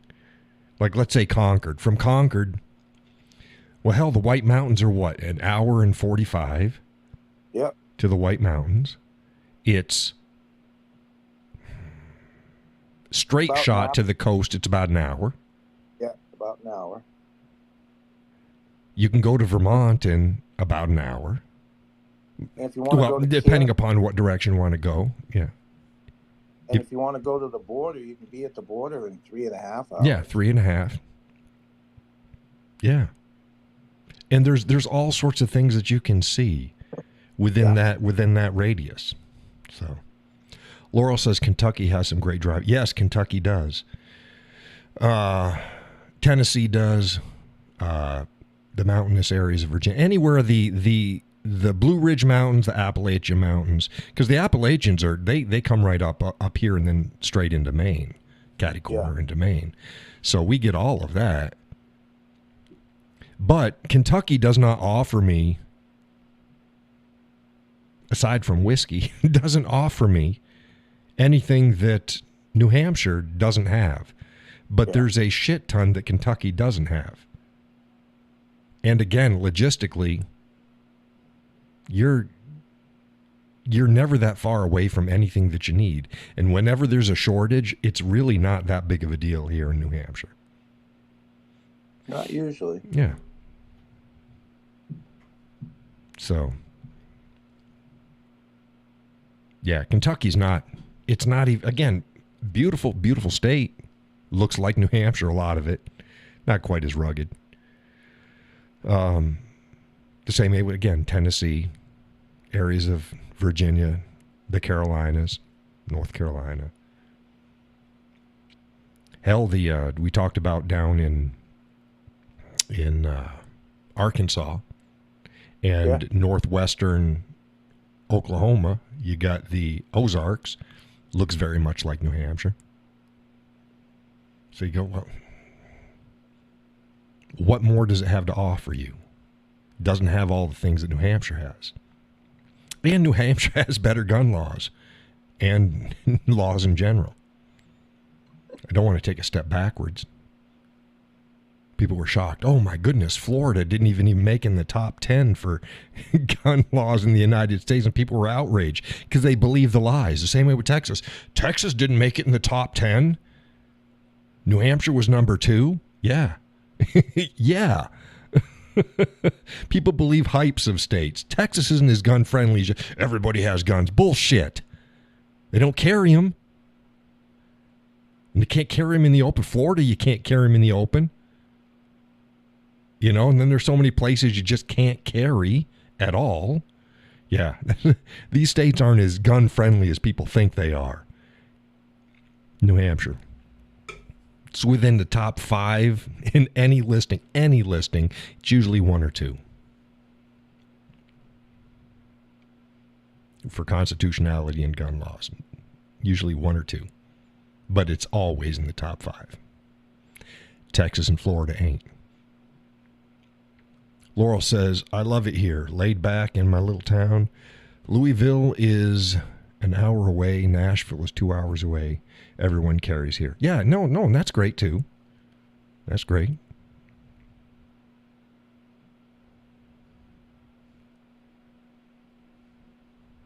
But there's other things as well. Plus, I don't want to marry my cousin. And isn't that a requirement to live in Kentucky? Laura's gonna be like, "Stop it, stop it, John." No, it's a pretty place. It's pretty. It's look. If I was moving from, like, I don't know, Arizona or maybe Alaska or someplace that's just so different and so far away, Kentucky might be a good choice for me, but you got to go. What are you giving up versus what you have in New Hampshire? It's not a smart move. Donna says, no, that's Arkansas. Laurel says, no, they ask if they're related when you go to get your marriage license. Well, they're trying to head it off. Yeah. Boy, I got a bunch of that down in Louisiana, too. Boy, that's a weird place. Well, I know Donna is in Arkansas, but my personal opinion of Arkansas, and she can be mad at me all she wants, but I call it the armpit of the United States. No, that's Louisiana, but the southern Arkansas, southeastern Arkansas, get close to Louisiana, and you're about the same. Texas the same way. The eastern side of Texas, northeastern Texas, is very much like Louisiana, but not quite as bad. But that's like Texas is like three areas. You've got the east, you've got the desert, and then you've got the high desert, which is on the west. You know, the state is just so big. You've got three distinct topographies. And I live just north. I live in Frederick, so right off the red, and you might as well say Texas. That's kind of Texas flatland area. Run down through there to Houston and Austin and further south. And you get to the coast. Texas is very different, I'll tell you that. Yeah, it's different. They believe their own hype too much, though. Love Texas, but man, they're so full of shit. No. Yeah. Those friggin', I call them speed bumps, but I know there's another technical term for them. But when you're going in between Fort Worth and Dallas, that's what the highway is, and they do it that way. Keep you away. Are you talking about the Culverts? No, the cement highways has got the grooves across it. Yeah. Yeah, the concrete highways. When I hit them, it scared the shit out of me. And they're not doing it on purpose. It's just because they last. It's easier for they pour them in. It lasts forever. Well, but they put these grooves in, and supposedly It's for drainage. It's for drainage. Yeah. It's for it's for a lot of reasons. Yeah. But I drove behind a tractor trailer and I watched that air ride suspension. It was a constant bounce. That is working. Yeah, it's working. Mm-hmm. You know, but like, yeah, they choose that material because it lasts damn near forever. Oh yeah, it's a pain in the ass to drive on, but yeah, they're not the only state that does it, but they do it a lot. Laurel says we have had the 2 weeks of partying before a 2-minute horse race. The Derby. I'm not a Derby guy. See, the Derby ain't Cowboy. The Derby's rich folks is what that is. That's race horses. They ain't racing quarter horses. go to the rodeo and do the barrel racing and stuff like that. The Derby ain't Cowboy. Every year, everybody, oh yeah, it's the Kentucky Derby. And it's like, I could not care any less. I'm Western, I'm Cowboy. That's for rich people. The Kentucky Derby's for rich people. Nothing wrong with it. Nothing wrong with it. But a horse is not a horse is not a horse is not a horse. You know, you imagine the Kentucky Derby using quarter horses. There you go. And then do sliders. Do sliders at the end. So race the race and then do sliders at the end. Okay, start it. Do the start steeplechase. You know, Fox stuff, steeplechase. And then the middle part of it, do the all-out sprint. And then when you hit the finish line, do the sliders. See, now there's a race right there. Oh, yeah. So I've never been I'm not a Kentucky Derby sort of guy. She says, I hate it. Screws up everything. Traffic, snooty people, crazy. Right. That ain't Western. Just because it's horses. And I'm not saying that you were saying it's Western, but a lot of people think, oh, horses are horses. No, they're not. No, they're not. Like dressage. You know, quarter horses can do dressage, but they're not really built for it and they don't look as good. You got to have a pretty big quarter horse. But, yeah, I can appreciate the art, but it ain't Western. I don't want my horse to dance. It's neat if they can dance, but can they spin? Are they cowy? Can they do a trail? You know, can they move off leg right and not have to worry about, I don't have to worry about fighting with them. That's what my horse to do. It's like dressage. No, it's pretty horses, but I would take her dressage. Oh man, Oldenburg. I'll take an Oldenburg. Yeah, because I'm a big guy. I'm 6'4". I'd look right on an Oldenburg. But I don't care if it can dance. Laurel says mint julep tastes awful and Derby pie isn't on the list of good stuff. Yeah, like I said, I'm not a. It's too frou-frou for me. I'm not that frou-frou. Hey, folks that like the Derby, go for it. I don't, wonderful. Have a good time. That ain't my thing. Well, I'm not NASCAR either. And Loudon's just up the road. I'm not NASCAR. The missus, she grew up in Loudon. Yeah.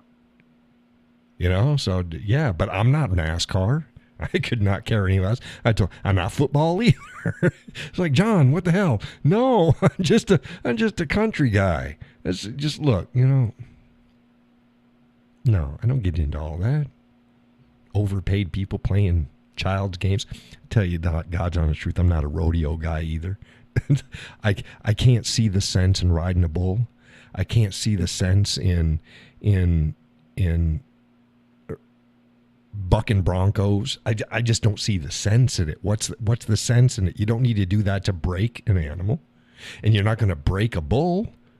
Like, I just don't. They're games. You're not tough because you can ride a bronc. You're an idiot. You're going to end up hurt. They all end up hurt. That's why they wear helmets and vests now. Yeah. Because it's stupid. That doesn't impress me. And none of them guys are cowboys. They're no more cowboy than I am. They just get on a ornery animal that shouldn't be rode. For what? Barrel racing? I get barrel racing. That has an actual purpose. I get cutting contests. I get that.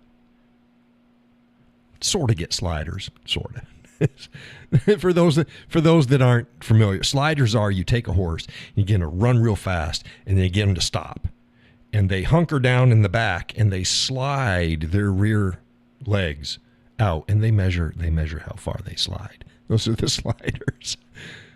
I sort of get it, but no, I just assume watching people do some branding and get some clipping and shoe a horse. That you want to watch somebody. Yeah, that's money. fine, but depending upon how much stuff they can get stinky if they gotta do some hot work. But yeah, go ahead and watch a cattle drive and sorting and that's good cowboy stuff. That's good country stuff. Laurel says, I don't watch sports. I will watch bull riding every now and then to see the wrecks. Yeah, it's like, you're an idiot. You're a fool.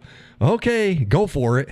Go for it. And they think they're tough. And most of the guys they're like 5 foot nothing. Oh, and they're big and bad. Because you can just stay on a wild animal that's trying to throw you. That ain't bad. Stop it. No. Do your thing, but. Oh. What's that, Gus?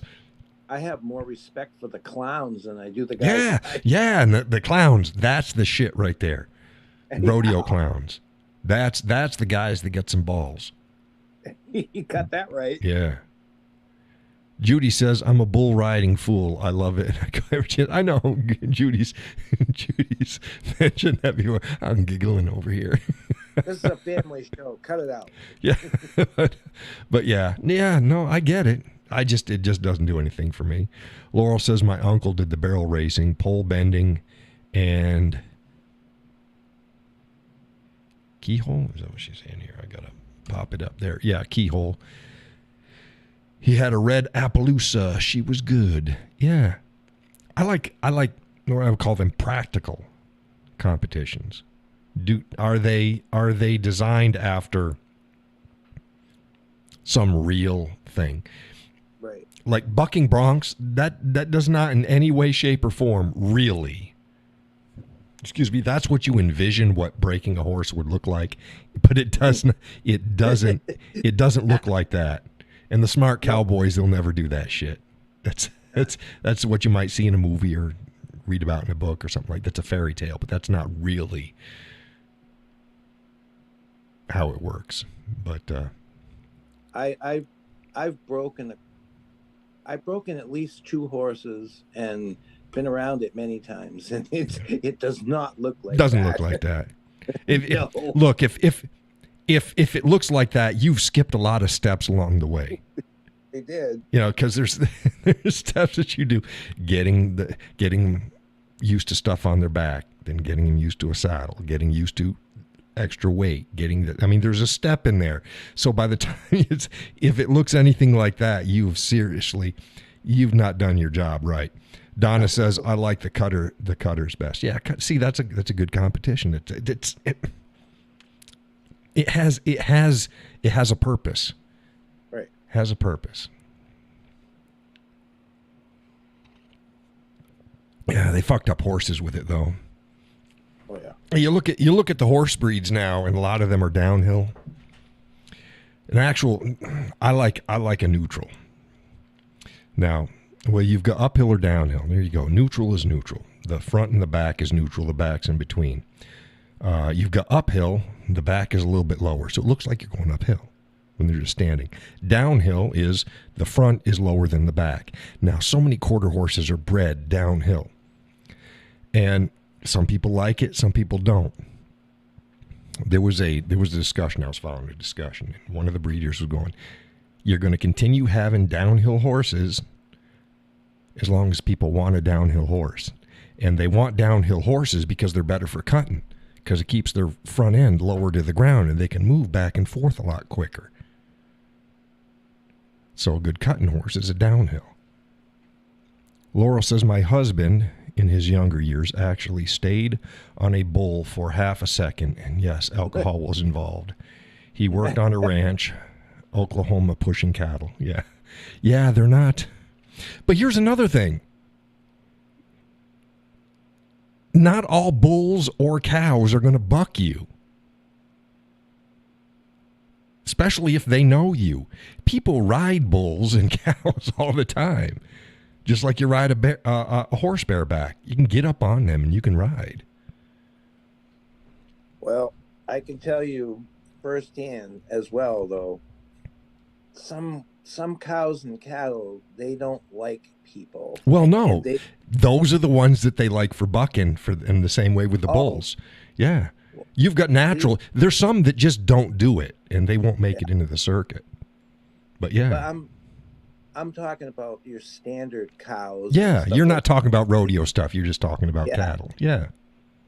You don't usually turn your back on them. No, but you know what you're going to be around. What you're going to be around. Yeah. Yeah. But yeah, they're just like people. There's good people and bad people. Yeah, that's the key. Know your surroundings. No, yeah. Hey, you go up there? How's your cows? How are they? They like people? Some do. Some are fine. Some just don't. Walk into a herd of sheep. You might end up on your ass. Well, you might because even the rams are the same way too. They'll let you know some are feistier than others. Yeah. Yeah. And you might not know it's a ram till you find out it's a ram. He'll let you know. He'll let you know. Yeah. I don't like sheep. There's some dirty, nasty animals. I love wool, and that's fine. Still haven't made the yarn. We got the missus a bunch of yarn. Yeah. We were supposed to get to it this winter. We didn't. We still got it. Not yarn. Got a bunch of wool we were going to make into yarn because we got the spinning wheel and everything, and we haven't done that yet. We'll get to that. All the stuff was in the shed with my other shit. Gus is like, there he is with the shit again. I'm glad it's your shit. Yeah, it's my shit. Laurel says I had one ton bull, sirloin. Sirloin, that's right. He was awesome. I could work with him. I never turned my back on him. He always kept a hand on his, let's see, damn, I hate that little thing. On his head. He was my baby. Yeah. Oh, that's similar with horses, too. I tell people, don't get close to a horse. It's the safest place, close to a horse. Your instinct is to back away. It's like, no, get close. Because if they do anything, the worst they're going to do is push you. They can't kick you. They'll push you. Get close and always keep your hand on them. Let them so they know exactly where you're at. But yeah, get up close. Just push you. They do not like surprises. No, but just let them know. If you keep talking when you're around them, keep touching them, but you stay close. The mistake is, I'm going to stay 3-4 feet away from them. Yeah, you're going to get a broken jaw or something. You're going to get hurt should they decide to do something. No, get close. Get close. And they're fine. They're like calm confidence. Yep. Touch them. Talk to them. They can read you too. Yeah. They are very attuned to what your feelings are. Yeah. Nervousness makes them nervous. That's right. If you're confident but not aggressive, you're not a threat. They're calm. They're fine. Touch them. Talk to them. Kind of like women. Come up to them. Touch them. Talk them. I'm here. No, it's like John, stop it. No. It's like the Me Too movement. You can't be doing that shit nowadays. Come up to a woman. I'm standing close to her. I don't want her to kick me. I put my hand on her flank and just kind of no, stop it. Stop it. That's not, no, I don't do that. Laurel says, I read something that they can hear your heartbeat from quite a few feet away. They might be able to. Yeah. I can neither confirm nor deny it. They've got good senses. They can't see up close very well, though. They're farsighted. They're farsighted. Because that's what worked best for them. They can see the prey out on the prey. Right. They're the prey. Horses are a prey animal. The predator out on the horizon. There's a strap for that. Judy says 4 feet.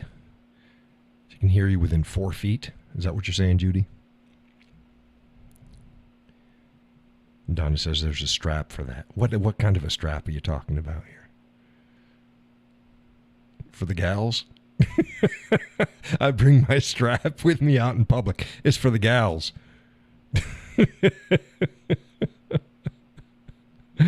Never leave home without it. Got my gun on one hip and got my strap on the other. Got my damn got my bullwhip and Indiana Jones it. Whoosh. There you go. It's like, damn, John's gonna get his channel canceled. Stop it. Stop it. It's all in good fun. It's a joke. Just be good. Be good. Strap for that. Strap for what, Donna? What's the strap for?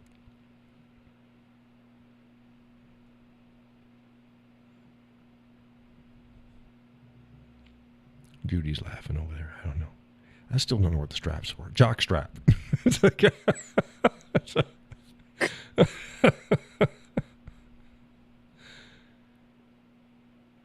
Laurel says Donna's probably laughing too hard to type. I don't know. He was a strapping young lad. That's what he was. Ow! More. Oh, hurt so good. Sally's sitting here shaking her head going, no. Yeah, I thought that I heard something. She's flipping me off now.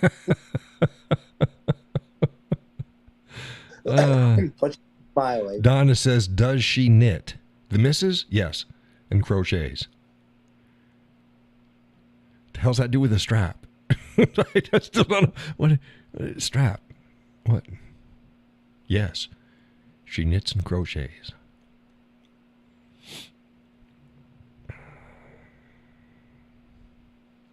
She used to do some sewing. I did most of the sewing. I'm a sewer. Because it's like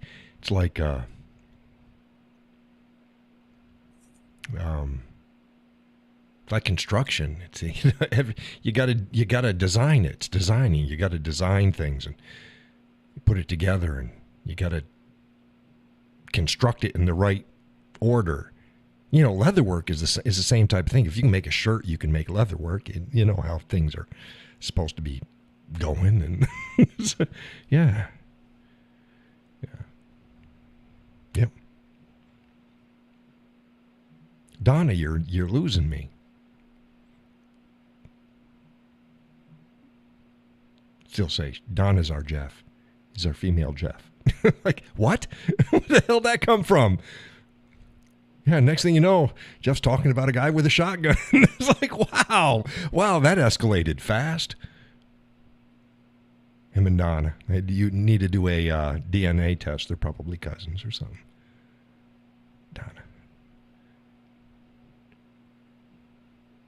Donna, what's it? Tell me about the strap.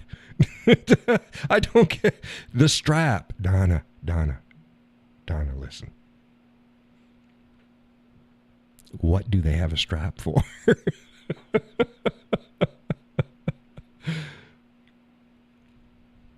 John's inquiring mind. Yeah, don't leave us hanging here, Donna. It's not fair. Tell us what the strap's for. What the hell does it have to do with crocheting or knitting? It's like knitting. She's going to knit a strap? I don't get it. I'm lost. I'm confused. And she's not. She threw the hook out. You yeah, bet. I know. I did. See, I try to pay attention to everybody, and they just get us lost in the weeds. Donna, what strap? Strapping? But I'm all A strap is a strap, right? For stropping is a strap, a leather strap for stropping, for your straight edge. Hey, do you use a straight edge, Gus? For shaving? No, for cutting your cake. Yes, for shaving. Do you use a straight edge? He'd never allow me to use it. I do not. Do you use a straight edge, Sally? You shave your legs with a straight edge? Oh, hell no. Oh, hell no. Donna says for bucking bulls. Oh, you're talking about the strap to get them angry. Yeah, that's what you're talking about. Okay. Laurel says, "Oh, got it. Duh. Yeah. They do have a strap for that. They do. What the hell does that have to do with knitting? Okay, now that I know for bulls, what does that have to do with knitting?"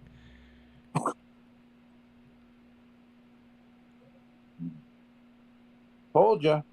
You got you. Oh my goodness. No, I got a shit ton of straight edges. So I'm saying, hey, if you use a straight edge, I'll pick out a dandy for you. I'll be honest with you, I've never had balls enough to do it. No? Nope. If you it's physics. I know. If you pull up and not pull across, you're fine. You know what I mean? I get it. It's like plowing snow. It's just you pull up, you just don't pull across. It just intimidates me, and I just assume I can cut myself good enough with them. Yeah. No, I get it. So I just thought that I'd offer because I got a crap ton of them.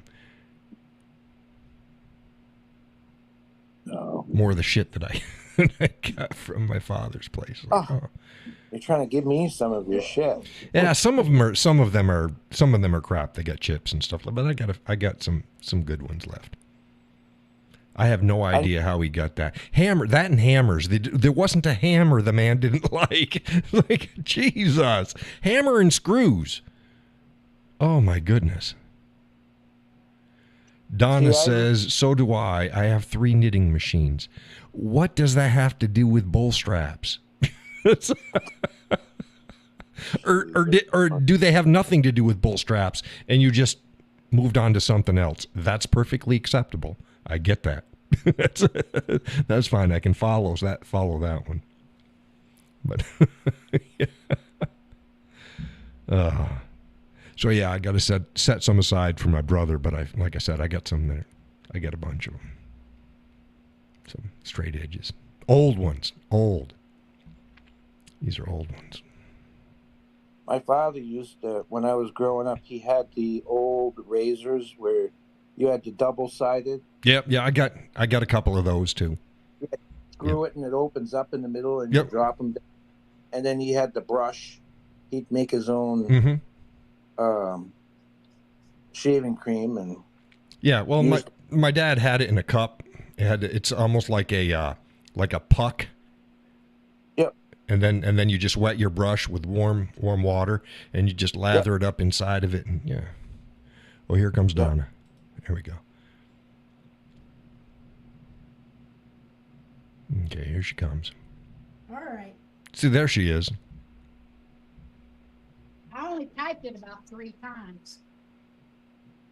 You typed what? I mean, About the strap. About the strap, yeah, but I didn't get it. You know, and then you moved on. It's for bucking bulls. They Yes. have straps. No, I get that, but we'd kind of moved on, and then you brought up about the knitting, and it's like, what the hell does knitting? No, it's a different topic, right? Well, never mind. Well, you're not going to knit something for a bull. You're not going to knit a strap. No, you were talking about having wool and spinning. Oh, yes. Yarn. Yeah, see, that's what I'm saying. And I We've asked got different if things she going. Yeah. knitted, and Yes, you she said does. yes, and I said so do I. I have 3 knitting machines. Yeah. You've seen our spinning wheel, right? No, Oh, yeah, it's beautiful. Let's see here if I can pull it up here. I bet. Let's see here. That's the one thing I don't have. Let's see if I got a. You need Yeah, more here we go. stuff, Don.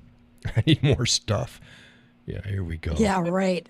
Yeah, I haven't used any of my machines, and I don't know how long. I hand knit more than I use my machines. Okay, see, there you go. Do you see that now, Donna? I'm on Zoom now, so it'll take a minute. Okay. Will you tell me when you see it, and then I'll switch over the pictures.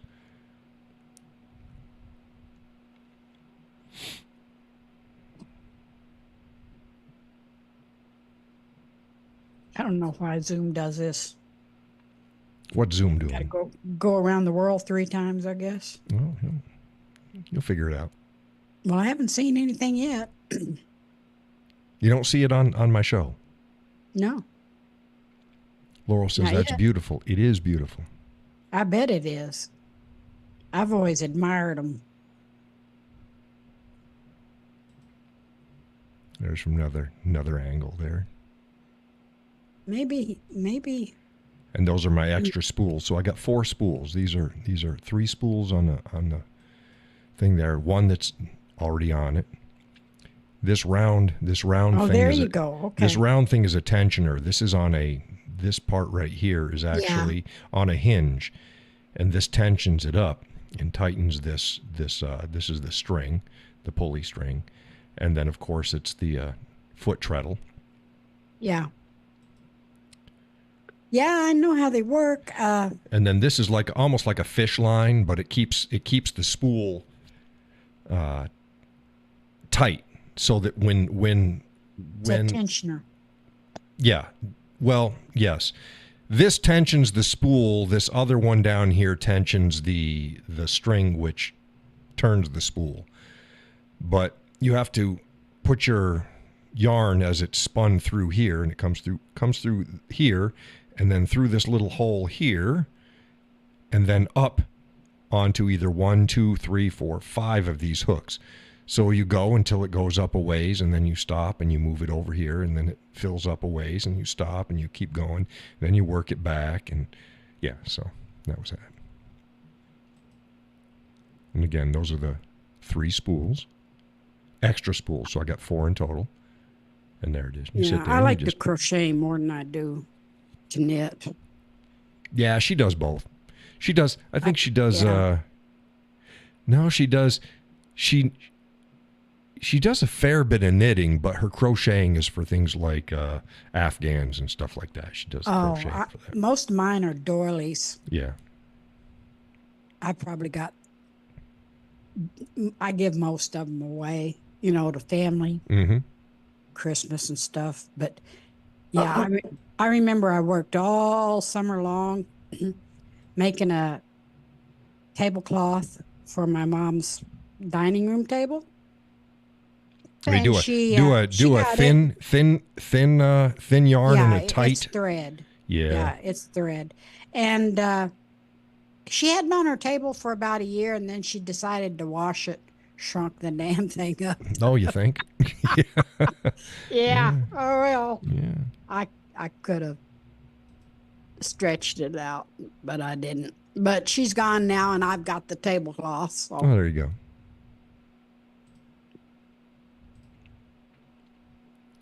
But So I'll yeah, put- there's our spinning wheel.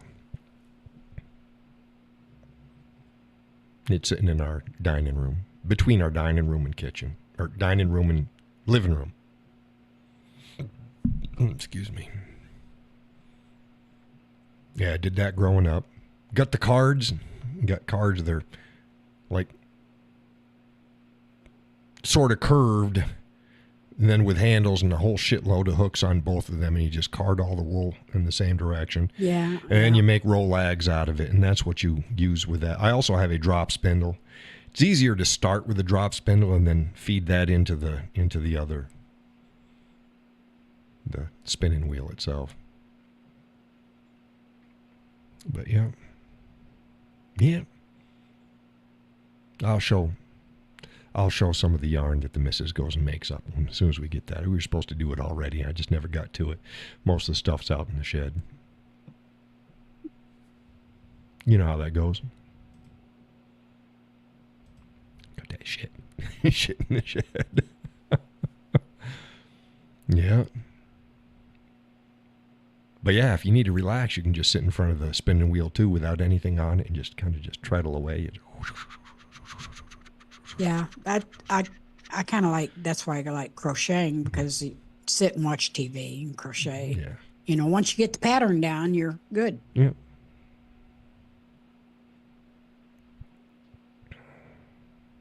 Yeah. Yep. Okay, what else we were talking about? So now we followed the Donna train of thought. We went all over the place. Oh God, I tell you, Donna doesn't have a train of thought, as you know. No, we were going all over the place. She derails quite often. Going through the bushes and stuff. It's like, where the hell are we going? Oh God, yeah, I was in the weeds. Okay, we're back on track now. But yes, she knits and crochets. She enjoys that.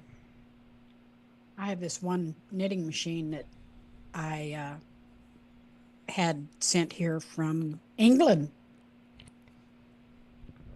Yeah, I think the only ones that she has that's a knitting machine is a round one. Oh yeah, you know, yeah. You can make this socks one is, and stuff like that on this it. one is like a commercial machine. Yeah, she doesn't have anything like that. Now, my machine, I got a commercial machine. I haven't used it in ages. Does everything, embroidery and all sorts of stuff like that. It's top of the line when I got it. But I got a friend that does that. She's got one of them real fancy embroidery machines. Mm-hmm. Boy, I tell you, she does some nice stuff. Yeah. But I ain't going out, and I've got sergers and I've got knitting, sewing machines, but I don't have. Yeah, mine does. It does just about everything you would need for regular sewing on up to leatherwork. You can do leatherwork and jeans material, and then embroidery as well. Yeah. Program it in. Yeah, I've had her make me a couple of things, you know. Yeah, I guess I could do it by hand, but I just don't want to do it by hand anymore. No, embroidery so much. It's much easier to machine than it is to try to do. What do they call? I guess it would be called embroidery. They got a special name for hand stitching. No, that's embroidery. Embroidery, yeah. Yeah. Where you use the rings. Yeah. Yeah. Yeah. Embroidery. Yep. And if it looks like embroidery, but it's not, but it's because it's a quilt, it's not embroidery either. It's stippling. Stippling. Stippling is the act of joining the layers of quilts together, because you got the top. Yeah, you got the top, you got an inner, and then you got the base, the bottom. Right. The stitches that hold it all together, that's called stippling. Oh, it is, yep. Huh? I've got needlepoint. There we go. That's what I thought it was. Laurel says there is needlepoint and embroidery. Right. Needlepoint was what I was thinking about. Okay. Yeah. I had a couple of my grandmothers. Yeah, needlepoint used to be huge. Quilts. They used to do a lot of quilting, but yeah, when all the ladies get together and they've got it all in the big rack and they're joining all the layers together, they're actually stippling. They're stippling it together. That's what it's called, stippling. I always tell people, like, quilted northern. It's not quilted. It's stippled. It's because it's the designs. You see where they poke all the needle holes and the needle holes are holding it together. The layers of toilet paper. I've tried. That's really stippling. Yeah, I've tried tatting. And that is really, really, I mean, you think embroidery is tough. Tatting is a whole nother dog. That was just too intense for me. No. People need to do what they're comfortable doing and what they can do. Yep. But yeah, quilting is actually the putting together of different shapes or together to form the one layer. That's what the quilting is. It's the design, the fabric design work. The things that hold them together is not quilting. Yep. And they all had names. Yeah. Yeah. Yeah, I used to do a lot of that shit. Yeah, I got a couple of my grandmother's quilts. Yeah. I used to like doing lap quilts and baby quilts, but do it in camo patterns because nobody could get them. I'd hit up the Joann's and all the fabric shops. Like, oh, you're the camo guy. It's like, yeah. The camo guy. What you making this time? Oh, I'm making some camp pot holders. See, that's another good thing. Camp pot holders. So all the same shit that you'd, pinwheel designs that you'd see in people's kitchens. Well, you do it in camo and earth tones, and it's like, oh, that's great for the camp. Yeah, it is. You got a lake camp and get, water and lake stuff. You get a cabin up in the woods, you get pine cones or camouflage and get all these things. It's like, yeah, they don't sell them like that. Well, John used to make them. Yep. It was fun. Baby blankets. Get yourself a hunter's baby blanket. Yeah. You're so domesticated. Yeah, that's me. Yeah, isn't he? Yeah. I just know how to do some stuff. That's all it is. Work with wood and metal, too. Yeah. I can do some stuff. I can drink, too. I can drink and do some stuff. Yep. Renaissance man. That's what I am. I can write myself some poetry. Sing a song. Play guitar. Get my dulcimer in. Damn it. We're almost halfway through the month. I got to rattle that cage and say, hey, where's my dulcimer? Damn it. Gonna sick Donna on him. There you go. I know this gal, Donna. She knows all about bull straps. And embroidery. Embroidery, crocheting and cup on steroids. Yeah, she'll fix your wagon. Yeah. No, I used to. God, that's all we used to do is rodeo. Fix wagons? Huh? Fix wagons. That's all we would do is fix wagons. No, rodeo. Rodeo. Yeah, Rodeo. That's out in California, right? Rodeo Drive. Yeah, I think so. That's a road, I think. Rodeo Drive. That's a bunch of bull. Yeah. I like anything to do with horses. Yeah, not the Kentucky Derby. That's not my thing. Well, I don't know. I've never gone to a horse race, but I do watch the Preakness and the Triple Crown. I'll watch that. I like dressage better than steeplechase. I like watching the horses jump over something. Steeplechase, yeah. I like dressage better than those things. But they call it what? Hunter? Hunter is the steeplechase. Hunter class? Hunter, yeah. They got some hunter schools here in New Hampshire. Yep. Yep, hunter. And then you got dressage. I mean, it's okay, dancing horses. That's what impresses me more. Let me see if she can cut. Can she cut? I like to see the really pretty horses. Oh, yeah. Beautiful horses. Like I said, I like a big horse. I'm a tall guy. Now short horses are fine. 14 and a half, 15, I'd be fine with that. 15 probably still looks short with me, but 15's a good size horse. If you're really tall, yeah. Yeah, I'm 6'4". So I'd look good on an Andalusian. They're a little bit narrow, but a Oldenburg, or Clydesdale. Well, Clydesdale are kind of big horses. Yeah, but an Oldenburg, definitely an Oldenburg. We had a Arabian out at the farm. Yeah, they're a little slight. Yeah, they're. Andalusians are a little slight too. They're narrow horse. They Good are. horse. Good they horse. Are. But they're built like the Arabians. Yep. Good horses. Arabians are really, really good endurance Yep. race Oh, horses. Andalusian is the same way, and Andalusian's Yeah. great for cattle work actually, because the Spaniards used to use them for bullfighting and stuff. Very nimble. They've got round rear ends on them, and the way that they can move is so much better for if you're going to do cutting work and stuff like that. Where a quarter horse will cut from the front, that's why they like them downhill. An Andalusian will roll on their rears. Accomplish the same thing, but two different directions. Beautiful horses, but I'm a big guy, so I like if I was going to get. You can get heavy Andalusians. You can get. Well, I don't know if you can get a heavy Arabian. They're all slight.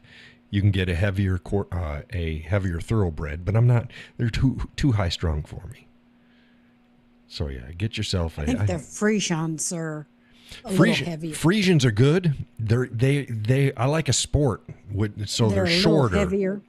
Yeah, the Friesians are a battle horse. They were originally for pulling, but their backs are a little bit long for my taste.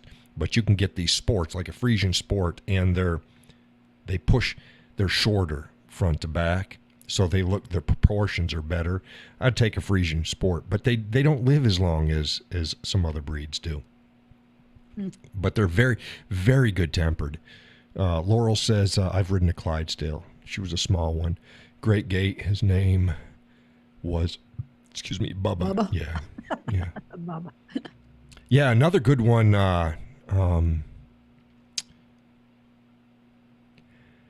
The Bertrands. Percherons. Percherons are a beautiful horse. They can rather big. Yeah. I don't think they get quite as big as the Clydesdales. No, they're not as big as Clydesdale. Not as weighty. Yeah. They can be as tall, but Clydesdales can get taller, and they're definitely a stouter horse. But a Percheron is a good size. Oldenburg's good size horse. I mean, you can get a 16, 17 hand easy. Yeah, that's big. That's pretty good size. It is big. Well, I'm 6'4", so me against a 15 hand, it doesn't look big. The horse doesn't look big. So if I had a 15, I'd have to have it good and muscular. Good and muscular. Yeah, Looking at like maybe a 12 to 1,500 pound horse, and that's a hefty quarter horse. But you get a 16 or 17 hand horse that's even 11 or 1,200. It looks skinny sometimes because they're just so much taller. Yeah. Here I am. I don't own any horses. Maybe someday. Someday. What was that, Gus? I said I'm gonna bow out. I'm fading fast. Are you? Oh, we passed the hour. Yeah, I am too. But thanks for coming, Gus. Gus and Sally. Yeah. Gus is going to get frisky now. No. He started the show all hyped up. Fall all worked asleep. up. Fall asleep. Yeah, it's me. I'm gonna Cattle fall prod. asleep. Hey, falling day. asleep. Donna's got something for that. It's called a strap. I know that'll wake you up. That'll wake you up. You got a strap. Hey, but thanks for showing up. Thanks for joining us, Donna, Gus, Sally, Laurel, Judy, Orion, Stumpy is his name. And who did I miss? Somebody? I know we had more numbers than that. A bunch of them probably left. It was a spirited discussion. And next one will be Sunday. And you'll see me on Facebook. And yeah, that's it. Anybody else have anything to say? Laurel says it was a fun show. No? Is that it? Okay. Well, I will see you all Sunday. See you in the meantime on Facebook. God bless and take care. Good night, everyone.